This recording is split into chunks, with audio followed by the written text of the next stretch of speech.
உங்கள் யாவருக்கும் நமது மகா பரிசுத்தமுள்ள சர்வ வல்லமையுள்ள பிதாவாகிய தேவனுடைய பரிசுத்த நாமத்திலும் நமது அன்பின் கர்த்தரும் இரண்டாம் வருகையில் பிரசனமாகி இருக்கக்கூடிய ராஜாதி ராஜா கர்த்தாதி கர்த்தா ஆண்டவர் இயேசு கிறிஸ்துவின் இணையற்ற நாமத்திலும் கிறிஸ்து இயேசுவுக்குள்ளான அன்பின் நல்வாழ்த்துக்களை மேட்டுப்பாளையம் சபையாரின் சார்பாகவும் மற்றும் அடியனின் சார்பாகவும் கிறிஸ்துவுக்குள்ளான அன்போடும் தாழ்மையோடும் தெரிவித்துக் கொள்வதிலே மகிழ்ச்சி அடைகிறோம். அன்பான சகோதர சகோதரிகளை, இன்றைய நாளிலும் கூட நாம் நம் பிதாவாகிய தேவனுடைய திருக்குமாரனுடைய நினைவு கூறுதலை ஆசரிப்பதற்கு நம்மை ஆயத்தப்படுத்தும் காலங்களிலே தேவனால் நடத்தி வரப்பட்டு கொண்டிருக்கிறோம்.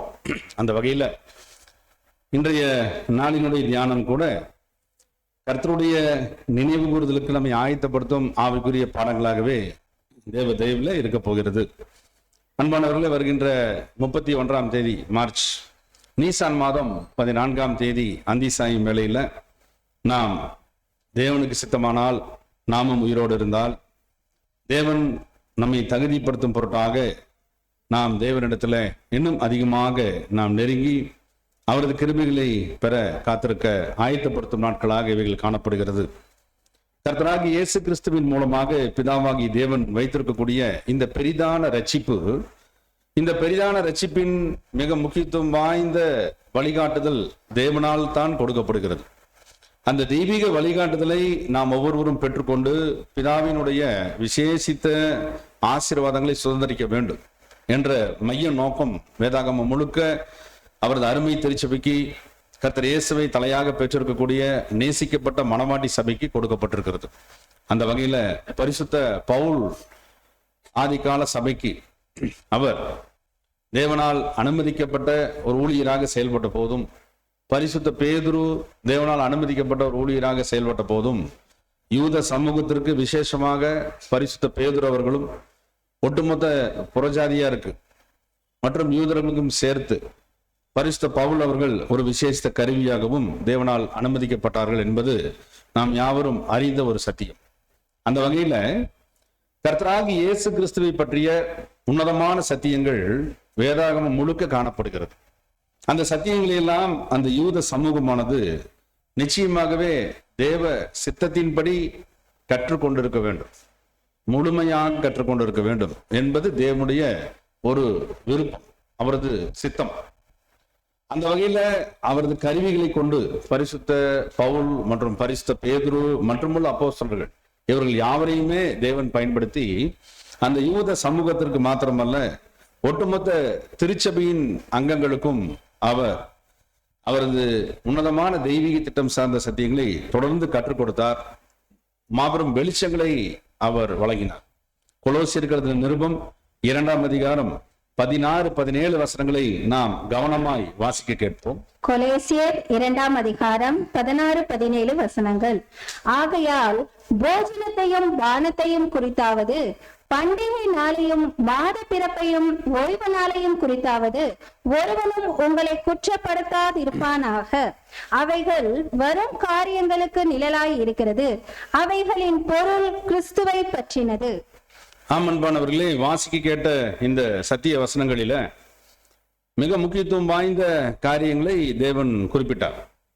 போஜனங்கள் பற்றிய நியாயப்பிரமாணத்தினுடைய கற்பனைகள் மற்றும் பானங்கள், அவர்கள் உட்கொள்ள வேண்டிய பெற்றுக்கொள்ள வேண்டிய விசேஷித்த பண்டிகை நாள், அதன் சடங்குகள், சம்பிரதாயங்கள், மாத பிறப்புகள், அவங்க சந்திரனை மையமாக கொண்டு காலக்கணக்கீடுகளை செய்து கொண்டிருக்கக்கூடிய பிள்ளைகள் மற்றும் ஓய்வு நாட்கள், அவர்களுக்கு தேவன் அனுமதித்திட்ட அந்த ஓய்வு நாட்கள், இவைகள் யாவும் எதை குறிக்கக்கூடிய ஒரு அடையாளமாக இருக்கிறது என்றால், அவைகள் வரும் காரியங்களுக்கு நிழல்களாய் இருக்கிறது என்பதை தேவன் அங்கே விவரித்தார். அந்த வரும் காரியங்களுக்கு நிழலான ஒரு நோக்கத்தை அவைகள் பெற்றிருக்கிறது என்பதை விவரித்தார். ஆசரிப்பு கூடாரமானாலும் சரி, அல்லது இஸ்ரேல் தேசத்தினுடைய முழு சட்டத்திட்ட பிரமாணங்களானாலும் சரி, அவர்களுக்கு அனுமதிக்கப்பட்ட மத சடங்குகள் ஆனாலும் சரி, மற்றும் பண்டிகைகள், அதனுடைய சகலவிதமான சடங்காச்சாரங்களானாலும் சரி, அவைகளை நீங்க ஸ்லைட்ல கொண்டு வாங்க. இவைகள் எல்லாமே கிறிஸ்துவை பற்றி மாத்திரம் குறிப்பிடுவதல்ல, மாறாக அவரது சபையையும் குறித்து விளக்கும் சத்தியமா இருக்கு. ஆகவேதான் இவைகளை நாம் கர்த்தர் இயேசுவை பற்றி விளக்கக்கூடிய சத்தியங்களாக, தெய்வீக திட்டத்தின் பாகங்களாக நாம் கற்றுக்கொள்ள வேண்டியிருக்கிறது. அன்பானவர்களே, இந்த கொலோசியர் 2ஆம் அதிகாரம் 16ஆம் வசனத்தை 17ஆம் வசனத்தை நாம் திருவிவிலியத்திலையும் வாசிக்கலாம். அதனுடைய டிரான்ஸ்லேஷன் வியூவையும் நம்ம தெரிஞ்சுக்கலாம். படிங்க, திருவிவிலியம் நீங்க எடுத்துருந்தீங்கன்னா படிங்க. கொலோசியர் 2, 16, 17. கொலோசியர் 2ஆம் அதிகாரம் 16, 17. 16 மற்றும் 17வது வசனம். எனவே உண்பது, குடிப்பது மற்றும் திருவிழா, அமாவாசை, ஓய்வு நாள் கொண்டாடுவது ஆகியவற்றை குறித்து எவரும் உங்களை குறை கூற வேண்டியதில்லை. இவையெல்லாம் வர இருந்தவற்றின் வெறும் நிழலே, கிறிஸ்துவே உண்மை. இவைகளெல்லாம் வெறும் நிழலே, ஆனா உண்மையான காரியம் கிறிஸ்துவேன்னு இங்கே நாம் அந்த ஒரிஜினல் வேடிகன் மேனுஸ்கிரிப்ட்ல இருந்து நம்ம பார்க்கிறோம், இந்த டிரான்ஸ்லேஷனை பார்க்கிறோம். ஆக இந்த நியாயப்பிரமாணத்தினுடைய சகல காரியங்களும் கர்த்தராகி இயேசு கிறிஸ்துவை மையப்படுத்திட்ட ஒரு காரியமாகவே பிதாவாகி தேவன் அனுமதித்திருக்கிறார் என்பதை நாம் கற்றுக்கொள்ளும் பொழுது, உண்மையாகவே இந்த யூத ஜனங்களுக்கு பிதாவாகி தேவன் கொடுத்திருக்கக்கூடிய அந்த விசேஷித்த நியாயப்பிரமாணங்களில் எல்லாம் அவரது தெய்வீக திட்டம் சார்ந்த, அவரது ரட்சிப்பின் திட்டம் சார்ந்த சத்தியங்கள் ஏராளமா இருக்கிறது என்பதை நாம் இன்னும் அதிகமாக அதன் ஆழங்களுக்குள் பயணிக்கலாம். ஏனென்றால் அவைகளின் உண்மை கிறிஸ்துவை விவரிக்கிறது. அவைகளினுடைய ஒட்டுமொத்த உண்மையும் அதனுடைய பொருள்களும் கிறிஸ்துவை விவரிக்கிறது. அதாவது கிறிஸ்துவையும் அவரது சபையையும் பிரதிபலிக்கக்கூடிய காரியமாகவே இருக்கிறது என்பதை நாம் இங்கே கற்றுக்கொள்கிறோம். அன்பான சகோதர சகோதரிகளே, அதனாலதான் நாம் இங்கே பார்க்கும் பொழுது இதற்குரிய ஒரு அடையாளம் கூட காண்பிக்கப்படுது. என்ன அப்படின்னா, அதாவது எப்பொழுதும் நியாயப்பிரமாணம் சந்திரனாக சித்தரிக்கப்படுது, அதாவது நிலாவாக. கர்த்தராகி இயேசு கிறிஸ்துவனுடைய ஏற்றகால சத்திய வெளிச்சங்களோ அவைகள் சூரிய வெளிச்சமாக தேவன் அனுமதி கொடுத்திருக்கிறார்.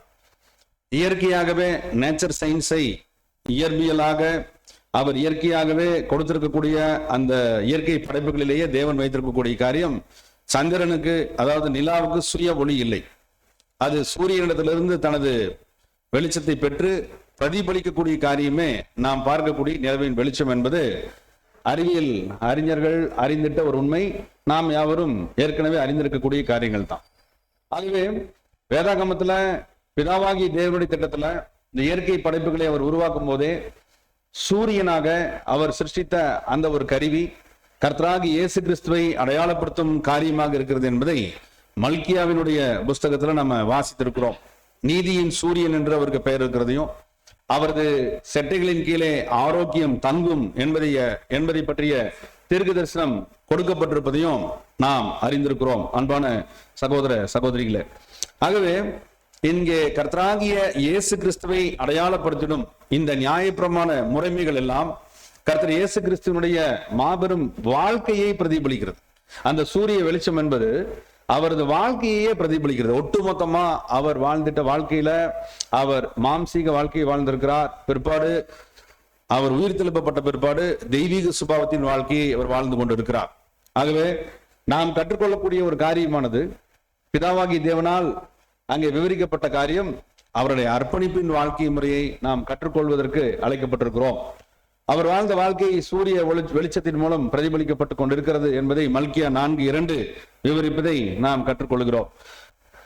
விசேஷமாக கர்த்தர் இயேசு கிறிஸ்துவனுடைய இந்த வாழ்க்கையெல்லாம் அந்த உண்மை பொருளை எல்லாம் விவரிக்கக்கூடியதாகத்தான் நிலா, அதாவது சந்திரன், அவைகளை பெற்று பிரதிபலிக்கக்கூடிய நியாயப்பிரமாணத்தின் திருச்சட்டங்களாக, நியாயப்பிரமாணங்களின் சடங்குகளாக, நாட்கள், ஓய்வு நாட்கள், அமாவாசை, பௌர்ணமி மற்றும் மத சடங்குகளாக விவரிக்கப்பட்டிருக்கிறது என்பதை குறிப்பிட்டு இவைகளை குறித்து ஒருவரும் குற்றப்படுத்திக் கொள்ள வேண்டாம் என்று பரிசுத்த பவுலின் மூலம் தேவன் மிக உறுதியாக ஆதிகால சபைக்கு விவரித்தார். அந்த ஆதிகால சபைக்கு இது ஏற்றகால சத்தியம். காரணம், அங்கே முன்பு யூதரிலும் பின்பு கிரேக்கரிலும் பின்பு ரோமரிலும் என்று சத்தியம் அங்கே தேவ தயவிலே பரப்பப்பட்டது, கொடுக்கப்பட்டது.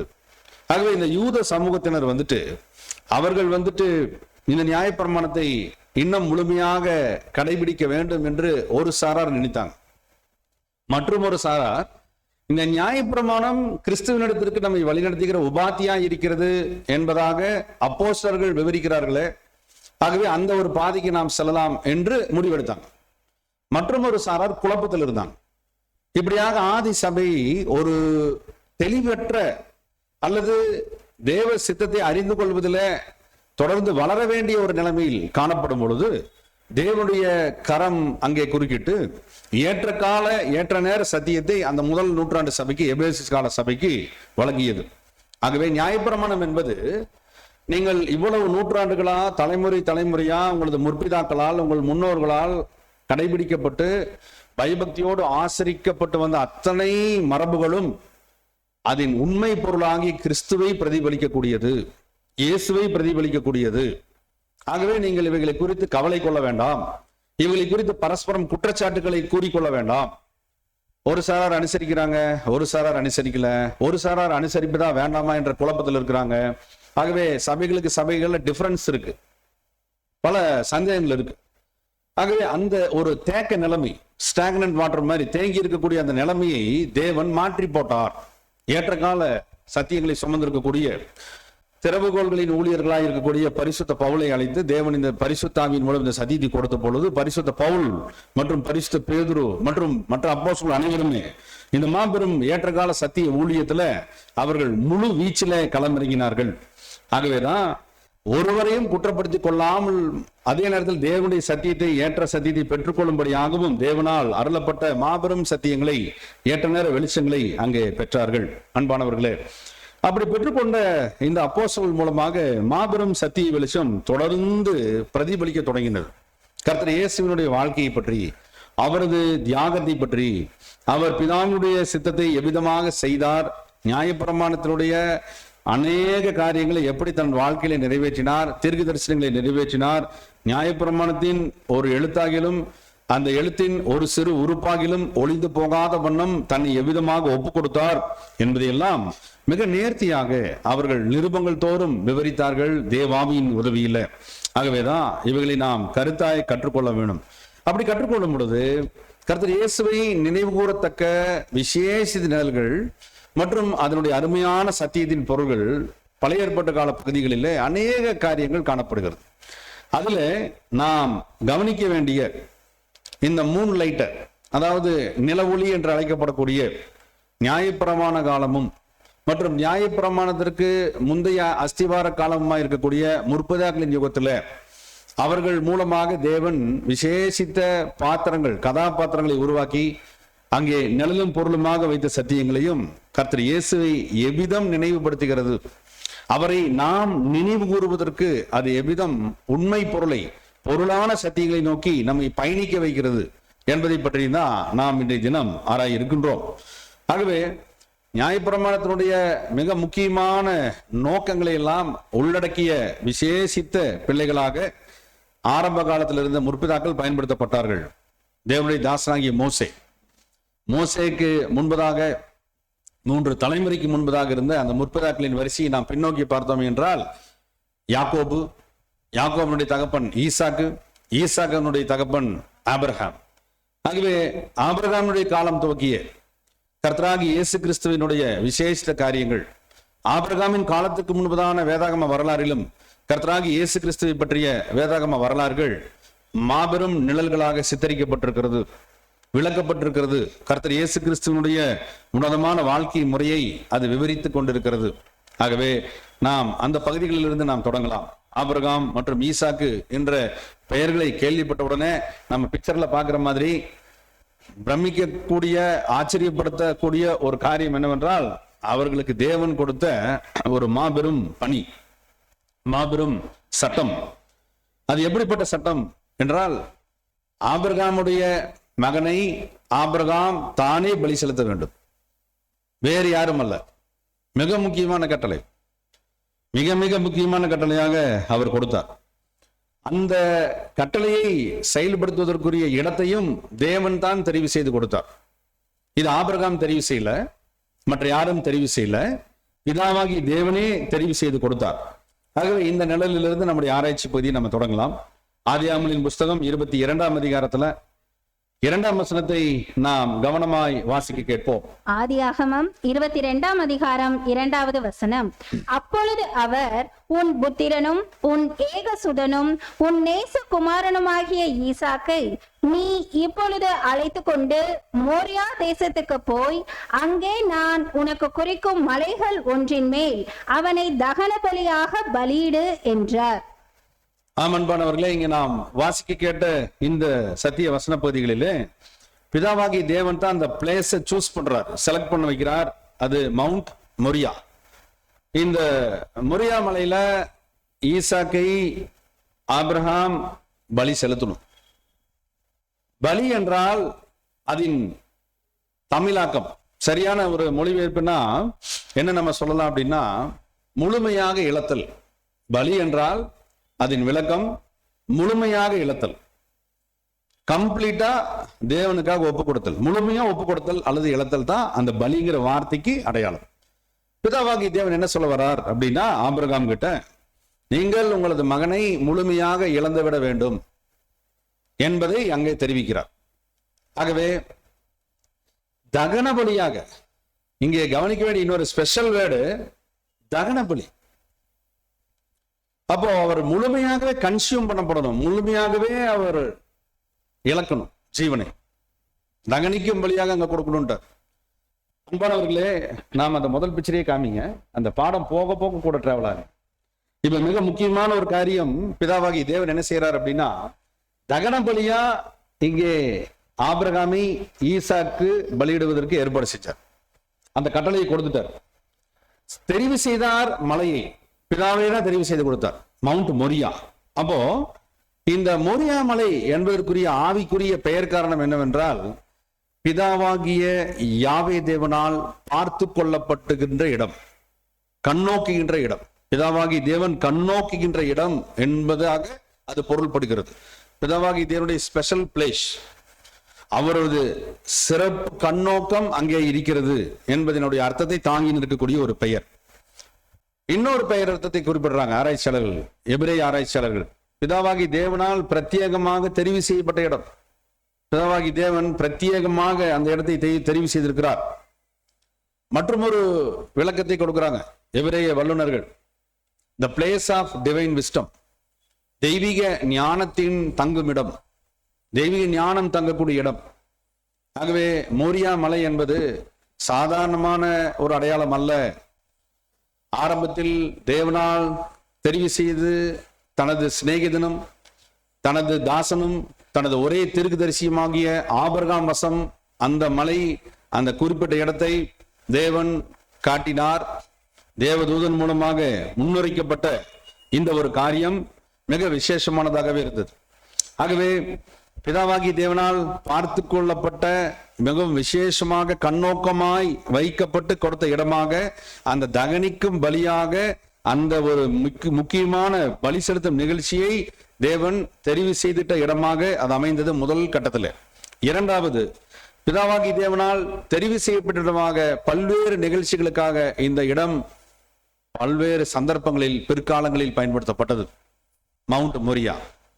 இந்த மொரியா பல நிகழ்ச்சிகள் இருக்கு. குறிப்பிடத்தகுந்த நிகழ்ச்சிகள் என்று சொல்லும் பொழுது, தாவீது அங்கே பிற்காலங்களில் அவர் காலத்தில் ஓர்னானின் களம் என்று சொல்லப்பட்ட அதே இடத்தை அவர் தேவனுடைய சித்தத்தை நிறைவேற்றும் பொருட்டாக, தேவனுக்கு தான் செலுத்த வேண்டிய நன்றி பொருத்தனை செலுத்தும் பொருட்டாக அங்கு பலிபீடத்தை அமைப்பதற்கு தாவீது எழுப்பின போது தேவன் தடுத்து அவரது மகனாகிய சாலமோனை கொண்டு தனக்கு ஆலயத்தை எழுப்ப தேவன் சித்தத்தை வெளிப்படுத்தினார். ஆகவே அந்த மிக முக்கியமான அந்த ஒரு நிகழ்ச்சி அங்கே நடந்ததை நாம் அங்க பார்க்கிறோம். மிக முக்கியமான அந்த தெய்வீக கட்டுமானம் அந்த மவுண்ட் மொரியாவில் அவர் குறித்த அதே இடத்துல தேவன் அங்கே அனுமதி கொடுத்தது பிற்காலங்களிலே பார்க்கிறோம். அங்கே தேவனுடைய தெய்வீக ஞானமானது இடம்பெற்றிருக்கிறது என்ற மாபெரும் ரகசியத்தை தேவன் வெளிப்படுத்தினார். அதனாலதான் இன்றைய நாள் வரைக்கும் மவுண்ட் மொரியா மலை ஸ்டில் கண்டினியூயிங், இப்பொழுதும் தெய்வீக ஞானத்தின் ரகசியங்களை தன்னகத்தே கொண்டிருக்கிறது. ஆகவேதான் இந்த மலையை சுற்றிய இடம்தான் பிரச்சனைகளுக்கெல்லாம் மூல காரணமாக தற்போது வடிவம் எடுத்திருக்கிறது, விஸ்வரூப வடிவம் எடுத்திருக்கு. பிற்காலங்களில் அர்மகதோன் யுத்தத்தினுடைய மிக முக்கியமான மைய காரண பொருளாக, த ரூட் காஸ், மிக முக்கியமான காரணமாக அந்த ஒரு இடம் சர்வதேச நாடுகளால் கவனிக்கப்படுகிறது, சம்பந்தப்பட்ட நாடுகளால் கவனிக்கப்படுகிறது, சம்பந்தப்பட்ட அனைத்து மதங்களாலும் கவனிக்கப்படுகிறது. ஆகவே பிதாவினுடைய ஞானம் முழுமையாக விளங்க செய்வதற்குரிய இடமாகவும் பிற்காலங்களிலே தேவன் அதை பயன்படுத்த இருக்கிறார். அவரது ராஜ்யத்தின் துவக்க கட்ட நிகழ்ச்சிகளிலும் தேவன் அந்த பிரத்யேக இடத்தை பயன்படுத்த சித்தமுள்ளவராக இருக்கிறார். இவ்வளவு சிறப்பு வாய்ந்த அந்த ஒரு இடத்தை பிதாவாகி தேவன் தொடங்கி வைத்த காரியம் ஒரு நிழலிலே அருமையாக சித்தரித்திருக்கிறார், விவரித்திருக்கிறார், டெமான்ஸ்ட்ரேட் பண்ணியிருக்கிறார். ஈசாக்கை தகன பலியாக இந்த ஆபிரகாம் அவர்கள் அங்கே கொடுக்க வேண்டும். அதற்குரிய பொருளான சத்தியத்தை நம்ம பார்த்தோம்னா யோவான் 19:17 வாசிக்கலாம், படிங்க. யோவான் 19:17 அவர் தம்முடைய சிலுவையை சுமந்து கொண்டு எபிரேய பாஷையிலே கொல்கதா என்று சொல்லப்படும் கபாலஸ்தலம் என்கிற இடத்திற்கு புறப்பட்டு போனார். அன்பானவர்களே, ஆண்டவராகிய இயேசு கிறிஸ்து தனது பிதாவினுடைய சித்தத்தை முழுமையாக நிறைவேற்றும் பொருட்டாக அவரது ஏக சுதனாக அவருக்கு அனுமதிக்கப்பட்ட சிலுவையை சுமந்து கொண்டு கொல்கத்தா என்று சொல்லப்பட்ட அந்த கபாலஸ்தலத்திற்கு அவர் புறப்பட்டு போனதை இங்கே பொருளான சத்தியம் சித்தரிக்குது. அந்த கொல்கத்தாங்கிற அந்த பெயர் காரணம் கூட நாம் ஏற்கனவே தியானித்திருக்கிறோம். அங்கே கொல்கத்தா கோலியாத்தினுடைய மண்டையோடு என்று பொருள்படுத்தக்கூடிய அந்த மரபு பெயர் கூட அங்கே கொடுக்கப்பட்டதை வரலாறு தெரிவிக்கிறது. ஆகவே அந்த இடத்துல ஏற்கனவே வெற்றியின் நினைவு சின்னம் தாவீதினால் நாட்டப்பட்டது. தொடர்ந்து தாவீதை காட்டிலும் பொருளான சத்தியத்தில் விசேஷித்த ராஜாவாக அடையாளப்படுத்தப்படும் கர்த்தர் இயேசு மரணத்துக்கு அதிகாரியான பிசாசானவனை அவர் சிலுவையிலே வெற்றி சிறந்ததினுடைய அடையாளமாக அங்கே மிக முக்கியமான அந்த கபால ஸ்தலத்துல கல்வாரி சிலுவையில அவர் மரணத்தை ஜெயித்தெழுந்தார். மரணமே உன் கூரங்கே, பாதாளமே உன் ஜெயமங்கே என்பதை அவர் நிரூபித்தார். அவர் வெற்றி சிறந்த யூத ராஜசிங்கமாக உயிர்த்தெழுந்ததை நம்ம பார்க்கிறோம். அந்த பலி செலுத்தப்பட்டு அந்த பலியின் மூலமாக அவர் பிதாவினால் மீட்கப்பட்டதை நாம் பொருளான சத்தியத்துல கவனிக்கிறோம், ஆராய்கிறோம், விசுவாசத்தின் மூலம் கற்றுக்கொள்ளுகிறோம். ஆகவே நிழலான பாடத்தில் ஈசாக்கை பலி பொருளாக பிதாவாகி தேவன் அனுமதித்தார். ஆனால் அதன் பிரம்மாண்ட நிறைவேறுதல் பொருளான சத்தியத்துல கர்த்தர் இயேசு கிறிஸ்துவின் மூலம் வேறு வெளிச்சமாக தேவன் வைத்திருக்கிறார். அங்கே நாம் கவனிக்கும் பொழுது இந்த நிழலான பாடத்திலே தனது பலி பொருளுக்கான அனைத்து கட்ட ஏற்பாடுகளுக்கும் சம்பந்தப்பட்ட பலி பொருளாகி ஈசாக்கே பயன்படுத்தப்பட்டார்.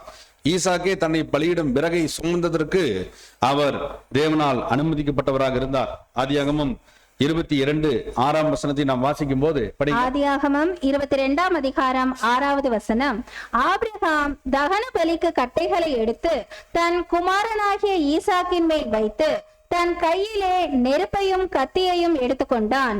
இருவரும் கூடி போனார்கள். அன்பானவர்களே, அப்போ மிக முக்கியமான ஒரு காரியம், தகன பலிக்கு கட்டைகளை எடுத்து குமாரனாகிய ஈசாக்கின் மேல் வைத்தார் அப்படின்னு நம்ம பார்க்கிறோம். இப்போ ஈசாக்கு தான் இந்த விறகை சுமப்பதற்குரிய பொறுப்பாளர் ஆகிறார். இது பொருளான சத்தியத்தில் அருமையாக சித்தரிக்கப்படுது. கர்த்தர் இயேசுவே அந்த சிலுவை மரத்தை சுமப்பதற்கு தேவனால் அனுமதிக்கப்பட்ட பொறுப்பாளியா இருக்கிறார். அது மாத்திரமல்ல, நிழலான பாடத்தில் நம்ம பார்த்தோம்னா இந்த ஈசாக்கை தகனபலி செலுத்துவதற்காக தேவைப்படுகிற கத்தி, பெரிய அந்த கத்தி, பிற்பாடு அங்கே நெருப்பு, அதையும் அவர் எடுத்துட்டு போகணும். அந்த முற்காலங்களிலெல்லாம் நெருப்பு போடுவதற்கு செசர், அது என்ன பண்ணுவாங்கன்னா ஒரு அருமையான முள் பாத்திரங்களிலே துறடுகளிலே வைத்து பழங்கால மக்கள் அந்த மலைக்கோ அல்லது அவங்க செல்லக்கூடிய பிரயாணத்தின் இடத்திற்கோ அந்த தகனித்து கொண்டிருக்கக்கூடிய கரி துண்டுகளை, எரிந்து கொண்டிருக்கக்கூடிய அனல் ஊட்டக்கூடிய கரி துண்டுகளை உள்ள வைத்திருப்பாங்க. அதை எடுத்து கரி நெருப்பை உருவாக்குவார்கள். இது முற்கால வழக்கம். அதனால அவர் கையிலே நெருப்பை எடுத்துக்கொண்டார்னா ஆபிரகாம் வெறும் கையில் எடுத்துக்கொண்டார் என்று நாம் பொருள்படுத்தி விடக்கூடாது. அதற்கென்று பிரத்யேக கிண்ணங்கள் இருந்தது, அதை சுமந்து கொண்டு செல்றார். ஆக இந்த அளவுக்கு முன்னேற்பாடுகள் ஆபிரகாமுக்கு தேவன் அனுமதித்த காரியத்தில் ஆபிரகாம் செய்திருந்தார். ஆகவே ஆபிரகாம் ஒரு முழு தீர்மானத்தோடு தான் இதுக்கு வந்திருக்கிறார். என் மகனை பிதாவாகி தேவன் சொன்னபடி நிச்சயமாகவே பலி செலுத்த போறேன் என்ற முழு விசுவாசத்தின் தீர்மானத்தோடு ஆபிரகாம் அவர்கள் வரார். அன்பானவர்களே, அப்போ இது ஒரு மிக மிக முக்கியமான ஒரு காரியம். ஆபிரகாம் முழு தீர்மானத்தோடு இருந்தது போலவே பிதாவாகி தேவனும் தனது நேசகுமாரனாகிய இயேசு கிறிஸ்துவை முழு மனதுடன் முழு தீர்மானத்துடன் பலி செலுத்த ஒப்பு கொடுத்திருந்தார். அதனாலதான் ஏசாயா தீர்க்கதரிசன புஸ்தகம் 53ஆம் அதிகாரம் நம்ம எல்லாருக்கும் மிக மிக அதிகமாக பரிச்சயமான பகுதி இல்லைங்களா? மிக அதிகமாக பரிச்சயமான பகுதி. ஒவ்வொரு முறையும் காலங்களில் இந்த ஆவிக்குரிய கிறிஸ்துவனுடைய வாழ்க்கை தியானிக்கக்கூடிய காலங்களில் எல்லாம் ஏசாயா 53ஆம் அதிகாரம் நம் மனக்கண்களிலே நிழலிடும். அதுல 10ஆம் வசனத்துல தேவன் அருமையா பேசியிருப்பார். கர்த்தரோ அவரை நொறுக்க சித்தமாகி, it is the will of God to crush him. பிதாவாகி தேவன் அவரது சொந்த குமாரன் என்றும் பாராமல் அவரை நொறுக்குவதற்கும் பாடுகள் படுத்துவதற்கும் சித்தமானார் முழு மனதுடன். இது சாதாரண காரியம் அல்ல. பொருள் விளக்கும் சத்தியம், பிரம்மாண்ட வெளிச்சம். ஆபிரகாம் அங்கு நிழலான பாடத்தில் நம்ம பார்க்கிறோம். அவரை, அதாவது ஈசாக்கை தகன பலி செலுத்துவதற்குரிய அனைத்து ஏற்பாடுகளிலும் ஒன்றும் குறைவுபடாமல் பார்த்து கொண்டார். குறைவுபடாமல் பார்த்து கொண்டார். தகன பலிக்கான கத்தியா எடுத்துக்கொண்டார், தகன பலிக்கான கரி நெருப்பா எடுத்துக்கொண்டார், தகன பலிக்கான நெருப்பா எடுத்துக்கொண்டார், தகன பலிகளுக்கான விறகு கட்டைகளா அவரது மகனை சுமக்க வைத்தார். அன்பானவர்களே, எவ்வளவு ஒரு நேர்த்தியான ஏற்பாடுகள் பாருங்கள்.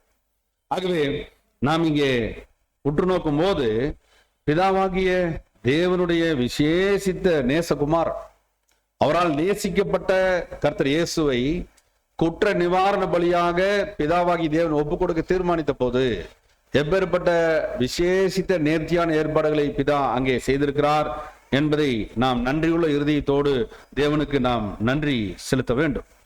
அப்படியான இந்த ஒரு காட்சியில மிக முக்கியமா தேவன் அவருக்கு சொன்ன இடத்திற்கு ஆபிரகாம் தனது மகனை கூட்டிட்டு வர்றார். இந்த நிகழ்ச்சிகள் எல்லாம் நாம் ஏற்கனவே வாசித்ததுதான், அறிந்ததுதான்.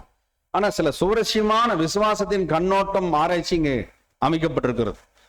ஆதியாகமம் 22ஆம் அதிகாரம் 9ஆம் வசனம் இவ்விதமாக விவரிக்கிறது. படிங்க. ஆதியாகமம் 22ஆம் அதிகாரம் 9வது வசனம். தேவன் அவனுக்கு சொல்லி இருந்த இடத்துக்கு வந்தார்கள். அங்கே ஆபிரகாம் ஒரு பலிபீடத்தை உண்டாக்கி கட்டைகளை அடுக்கி தன் குமாரனாகிய ஈசாக்கை கட்டி அந்த பலிபீடத்தில் அடுக்கிய கட்டைகளின் மேல் அவனை கிடத்தினான். மிக முக்கியமான ஒரு காரியம். அதாவது ஆபிரகாம் ஒரு பலிபீடத்தை உண்டாக்குறார். அந்த பலிபீடத்தை உண்டாக்கி அங்கே கட்டைகளை அடுக்கி பிற்பாடு 3வது ஆக்டிவிட்டிஸ் தான் அவர் செய்யறார். தனது குமாரனாகி ஈசாக்கை கட்டுகிறார். ஏன் கட்ட வேண்டும்? ஏன் கட்டணும்? இது ஒரு இயல்பான கேள்வி. இதற்கு பதில் நம்ம எல்லாருக்கும் தெரியும். ஏன்னா செலுத்தப்படுறது என்ன பலிங்க? தகன பலி. தகன பலியில எந்த காரணத்தை கொண்டும் பலி மிஸ் ஆயிடக்கூடாது. பலி பொருள் தனது மாம்சீக உணர்வினாலோ அல்லது அச்சத்தினாலோ உயிர் பயத்தினாலோ அங்கே பலி செலுத்தாமல் அது விலகி சென்று விடக்கூடாது என்பதுல அதை சென்ஸ்லெஸ் பண்ணணும், அதாவது கட்டுப்படுத்தணும். பலி பொருள் ஈசாக்கு மகன் அல்ல. இப்ப அவர் ட்ரீட் பண்றது, ஆபிரகாம் ட்ரீட் பண்றது, ஆபிரகாம் கையாளுவது தனது மகனாக ஈசாக்கை அவர் பார்க்கல, பலி பொருளாக பார்க்கிறார். இப்ப கட்டுறாரு. நம்ம இதெல்லாம் வாசிக்கிறதுக்கு ரொம்ப ஈஸியா இருக்கலாம், கேட்கறதுக்கும் ஈஸியா இருக்கும். ஆனா நம்ம மகனை பிடிச்சி கட்டி பாருங்க. இப்போ மகனை பிடிச்சி சும்மா ஒரு கயிறு எடுத்து கட்டினா மகன் என்ன பண்ணுவாருங்க? முதல் கயிறு எடுக்கும் போது என்ன கேட்பாருங்க? பாருங்க எத்தனை கேள்வி வந்துருச்சு பாருங்க. இல்ல ஒரு இடத்துக்கு போலாம் அப்படிங்கறதுக்குள்ள எங்க போறீங்க, ஏன் போறீங்க, எதுக்கு போறீங்க, எதுக்கு என்னை கூப்பிடுறீங்க, எதுக்கு அந்த நேரத்துக்கு கூப்பிடுறீங்க, எத்தனை கேள்விகள் வரும். வருங்களா வராதுங்களா? இல்லைங்களா? அப்போ இங்கே இந்த ஆபிரகாம் ஈசாக்கை அழைத்து கொண்டு அங்கே செல்கிறார், விறகை சுமக்க வைக்கிறார், எல்லா ஏற்பாடுகளும் அங்க போகுது, எல்லாம் போகுது. இப்போ ஈசாக்குக்கு ஒரு சந்தேகம் வந்துச்சு இடையிலேயே. அந்த சந்தேகம் எப்படி வந்துச்சு அப்படின்னா 7ஆம் வசனம் படிங்க. ஆதியாகமம் 22:7. ஆதியாகமம் 22ஆம் அதிகாரம் 7வது வசனம். அப்பொழுது ஈசாக்கு தன் தகப்பனாகிய ஆபிரகாமை நோக்கி, என் தகப்பனே என்றான். அதற்கு அவன், என் மகனே, இதோ இருக்கிறேன் என்றான். அப்பொழுது அவன், இதோ நெருப்பும் கட்டையும் இருக்கிறது, தகன பலிக்கு ஆட்டுக்குட்டி எங்கே என்றான். பாருங்க, ஈசாக்குடைய கேள்வி எவ்வளவு யதார்த்தமாகவும் எவ்வளவு நியாயமாகவும் இருக்கு. அப்பா நீங்க எல்லாமே ரெடியா கொண்டு வந்துட்டீங்க, ஆனா நாம் செலுத்துவதோ தகன பலி. அப்படின்னா ஆட்டுக்குட்டி இருக்கணும்ல, ஆட்டுக்குட்டி எங்கன்னு கேட்கிறாரு. அப்படின்னா இதுல இருந்து நம்ம என்ன புரிஞ்சுக்கலாம்? தகன பலி செலுத்த போறது உன்னதான் அப்படிங்கிறது ஆபிரகாம் என்ன பண்ணல, யாருக்கு சொல்லல. கன்ஃபார்ம் ஆகுதுங்களா இல்லைங்களா? சொல்லிருந்தா ஈசாக்கு இந்த கேள்விய கேட்க வேண்டிய அவசியமே அங்க இல்ல. நிழல் இவ்விதமாக சித்தரிப்பு காட்சி காமிக்குது. ஆனா பொருள், இதனுடைய ஆவிக்குரிய பொருள் கர்த்தர் இயேசு கிறிஸ்துவுக்கு பிதா முன்னதாகவே சொல்லிட்டார். சோ கிரேட் சன்லைட், நீங்க தான் பலி பொருள், you are the sacrificer, நீங்க தான் பலி செலுத்த போறவங்க. அதுக்கு நீங்க இப்ப தயாராகிக்கீங்க, முழு வீச்சுல தயாராங்க. அதனாலதான் கர்த்தருடைய பலியின் ஜீவி வாழ்க்கையில, அந்த வாழ்க்கையினுடைய இறுதி பாகத்துல 33வது வயதுல, அந்த 3.5 வருஷ வாழ்க்கையில கடைசி 6 மாதத்துல கர்த்தருடைய பிரசங்கங்களில் எல்லாம் உபதேசங்களில் எல்லாம் மனுஷகுமாரன் இவ்விதமாக பாவிகளின் கைகளில் ஒப்புக் கொடுக்கப்பட இருக்கிறார், தான் இவ்விதமாக பாடுகளுக்கு உட்படுத்தப்பட இருக்கிறார், தனக்கு இன்ன விதமான மரணம் சம்பவிக்க போகிறது என்பதையெல்லாம் தனது சீஷர்களுக்கு, அதாவது அப்போஸ்தலர்களுக்கு விளக்க கர்த்தர் இயேசு முன் வந்தார். அப்பதான் அருமையான சீஷன் பேதுரு வந்து என்ன சொன்னாருங்க, ஆண்டவரே இப்படி உமக்கு நேரிடக்கூடாது என்று கர்த்தர் மீது வைத்த அன்பின் நிமித்தமா சொன்னார். ஆனா கர்த்தர் திருப்பி என்ன பதில் சொல்லிட்டாரு? அப்ப பேதுரு சாத்தானா? ஒருவேளை தற்காலத்துல பெயர் கிறிஸ்துவ மண்டலத்தில் இருக்கக்கூடிய பாதிரியார்கள்கிட்ட இப்படி போய் யாராவது சொன்னா அவங்க என்ன சொல்லியிருப்பாங்க? எப்பா உனக்காவது என்னை பத்தி புரிஞ்சுதே, உங்களுக்கு இப்படி நேரிடக்கூடாதுன்னு என் மேல இருக்கிற உண்மையான ஒரு இதுல சொல்றியேன்னு சொல்லி அவங்கள பாராட்டி இருப்பாங்க. ஆனா கர்த்தர் இயேசுவோ உண்மையுள்ளவர், அவர் தான் பலிப்பொருள், அவருக்கு பிதா அருமையாக கற்றுக் கொடுத்திருக்கிறார். நீங்க தான் பலிப்பொருள், நீங்க தான் பலி செலுத்துபவர், ஆக நீங்க தான் அதற்குரிய முழு பொறுப்பாளர் என்று கற்றுக் கொடுத்ததுனால அப்பாலே போ சாத்தானேன்னு சொல்லிட்டார். நீ மனுஷருக்குரியவரை சிந்திக்கிறாய், தேவனுக்குரியவரை சிந்திக்க மாட்டாங்கிறேன்னு சொல்லி பேதுருவை சிந்திக்க வேண்டிய வழி நடத்துதலை கர்த்தர் இயேசு கொடுத்தார், எப்படி சிந்திக்கணும்னு சொல்லி. இப்போ இங்க இந்த பலி பொருளுக்குரிய டிஃபரன்ஸ் நம்ம பார்க்கிறோம். இங்கே நிழல்ல இந்த பலியாய் தன்னைத்தான் செலுத்துறதுக்கு அப்பா கூட்டிட்டு வந்திருக்கிறார் என்பதை அங்கே இனிமேல் தான் ஈசாக்கு புரிஞ்சுக்க இருக்கிறார், பிராக்டிக்கலா, இன் மோர் பிராக்டிக்கல் வே. சரி, இப்ப ஈசாக்கு கேட்ட கேள்விக்கு ஆபிரகாம் அதை டீல் பண்ண விதம் பாருங்களேன். ஆபிரகாம் உடனே டைரக்ட் ஆன்சர் எல்லாம் சொல்ல, ஆட்டுக்குட்டி எல்லாம் கிடையாது, யார்தான் பலி செலுத்த போறேன் அப்படின்னு சொன்னாருங்க. என்ன வேர்டு அருமையா கொடுக்கிறாரு பாருங்க. 8ஆம் வசனம் படிங்க. ஆதியாகமம் 22ஆம் அதிகாரம் 8வது வசனம். அதற்கு ஆபிரகாம், என் மகனே, தேவன் தமக்கு தகன பலிக்கான ஆட்டுக்குட்டியை பார்த்து கொள்வார் என்றான். அப்புறம் இருவரும் கூடி போய். பாத்தீங்களா, உடனே ஆபிரகாம் சொல்லிட்டாரு என் மகனே அப்படிங்கிறார். அந்த வேர்டுக்கு இருக்கக்கூடிய ஒரு மகத்தான நேசத்தின் வல்லமையை பாருங்களேன். இவர் கேட்கறது எவ்வளவு பெரிய கேள்வி. ஈசாக்கு கேட்ட கேள்வி ஏற்கனவே, பலி செலுத்துறதுக்கு ஆட்டுக்குட்டி எங்க, அதுக்கு சொல்றாரு ஒரு பதில், அது தேவன் பார்த்து கொள்ளுவார், தேவன் பார்த்து கொள்ளுவார். தேவன் பார்த்து கொள்வார் என்பதே படிப்பினை பாடம். யாருக்கு? ஈசாக்குக்கு. ஈசாக்குக்கு அதான் பெரிய படிப்பினை, தேவன் பார்த்து கொள்ளுவார். இங்கதான் விசுவாசம் தொடங்குச்சு ஈசாக்குக்கு. சரி, இது சொன்னது யாரு? தேவனுடைய சிநேகிதன், தேவனுடைய தாசன், தேவனுடைய தீர்க்கதரிசி, அதற்கப்புறம் தான் அவருடைய அப்பா. ஆக தேவன் பார்த்து கொள்றதா அவர்கிட்ட சொல்லியிருக்கிறார். அதனாலதான் இவ்வளவு தூரம் எங்க அப்பா சொல்றாரு இதையா அப்படின்னு உடனே கீழ்ப்படிச்சு விசுவாசம். ஈசாக்குடைய அந்த நேர கீழ்ப்படிதல், அந்த நேர விசுவாசம் உச்சத்தை தொட்டது, அந்த உச்சத்தை தொட்டது. அப்ப அதை பத்தி ஈசாக்கு நினைக்க கூட இல்ல, எந்த டவுட்ஸ் அவருக்கு வரல. இருந்த ஒரு single doubt will be cleared by Abraham. ஆபிரகாம்னால் தீர்த்து வைக்கப்பட்டுச்சு. கர்த்தர் இயேசு மாபெரும் பொருள். அவருக்கு இந்த பலி செலுத்துதலை பற்றிய பல்வேறு கண்ணோக்கங்கள், ஆராய்வு மற்றும் ஆர்வம் மற்றும் சில சந்தேகம் எல்லாவற்றையும் பிதாவாகி தேவன் தீர்த்து வைத்தார். பிதாவாகி தேவன் சத்தியங்களின் மூலம், அவரது விசேஷித்த பரிசுத்தாவினுடைய வழிநடத்தல் மூலம், தனது தேவ தூதர்கள் மூலம் கர்த்தர் இயேசு கிறிஸ்துவுக்கு அவ்வப்போது எல்லாவற்றையும் கிளியர் பண்ணி கொடுத்தார். பிதாவாகி தேவன் பார்த்து கொண்டே இருந்தார். தனது நேசகுமாரனுடைய பலி பிதா எதிர்பார்த்த வகையிலே, பிதாவினால் அங்கீகரிக்கப்பட்ட விதத்திலேயே நடந்து முடிய வேண்டும் என்பதிலே பிதாவாகி தேவன் அவ்வளவு தூரம் சிறப்பு கவனம் எடுத்திருந்தார். அன்பானவர்களே, அதற்கப்புறம் கர்த்தர் இயேசு கிறிஸ்து இறுதியில ஜெபித்து முடித்த பிற்பாடு அவரது சந்தேகத்திற்கு பிதாவாகி தேவன் பதில்களை தேவதூதன் மூலம் கொடுத்து அவரை திடப்படுத்தின பிற்பாடு அவருக்கு ஒரு சந்தேகம் இல்லை. பிற்பாடு அவர் ஆயத்தமாயிட்டார் அரெஸ்ட் ஆகிறதுக்கு. இவைகளை நாம் ஏற்கனவே தியானித்திருக்கிறோம். பாவிகளின் கையில ஒப்பு கொடுக்கப்படுவதற்கு கர்த்தர் இயேசு முன் வந்துட்டார். எவ்வளவு அருமையான நிழலும் பொருளுமான அந்த சித்திரங்கள் இந்த பலிப்பொருளின் மனநிலைமையும் பிரதிபலிக்கிறது, பலிப்பொருள்களின் செயல்பாடுகளையும் பிரதிபலிக்கிறது, பலிப்பொருளின் விசுவாசத்தையும் பிரதிபலிக்கிறது. பிதாவினுடைய ஆதீனத்தில் இருக்கக்கூடிய வழிகாட்டுதல் எவ்வளவு சிறப்பு வாய்ந்தது என்பதையும் விளக்கக்கூடிய மாபெரும் பொருளான சத்தியங்களாக ஏற்ற நேர வெளிச்சங்களாக தேவன் அனுமதித்திருப்பதை நமக்கு கற்றுக் கொடுக்கிறது. ஆகவேதான் ஈசாக்கினுடைய கீழ்ப்படிதல் கர்த்தர் இயேசுவின் கீழ்ப்படிதலுக்கு ஒரு முன்னடையாளம். இரண்டு பேருக்கும் கம்பேரிசன் நம்ம பார்க்கும்போது ஈசாக்கினுடைய அந்த கீழ்ப்படிதல் என்பது கர்த்தர் இயேசுவினுடைய கீழ்ப்படிதலை விசேஷமாக அடையாளப்படுத்துவதை நாம் பார்க்கலாம்.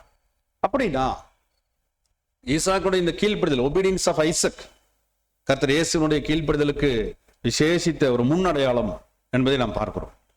கர்த்தர் இயேசுவினுடைய கீழ்ப்படிதல் எப்போதும் பேசப்படும், இனிவரும் ராஜ்யத்திலும் பேசப்படும், இனிவரும் யுகாயுகத்திலும் பேசப்படும். ஏனென்றால் கீழ்ப்படிதல் என்பதில் பிதாவினுடைய மாபெரும் உபதேசம், முதன்மை உபதேசம் இருக்கிறது. நம்ம இந்த கீழ்ப்படிதல் பற்றிய சத்தியங்களை நாம் பார்க்கும் பொழுது பிதாவாகி தேவன் தான் அறிமுகம் செய்கிறார் இந்த உபதேசத்தை. எங்க? ஈடன் கார்டன்ல. எப்படி? பிதாவாகி தேவன் கொடுத்துட்டார் ஒரு கட்டளை ஆதி தாய் தகப்பனுக்கு. அந்த கட்டளைக்கு அவர்கள் முழுமையாக என்ன செய்யணும்? கீழ்ப்படியும். கீழ்ப்படிவதே முதல் பிரமாணம். சரி, அப்படி கீழ்ப்படிவதில் என்ன ரகசியம் அடங்கி இருக்கு? கீழ்ப்படிவதில் என்ன ஒரு மிக முக்கியத்துவம் அடங்கி இருக்கு?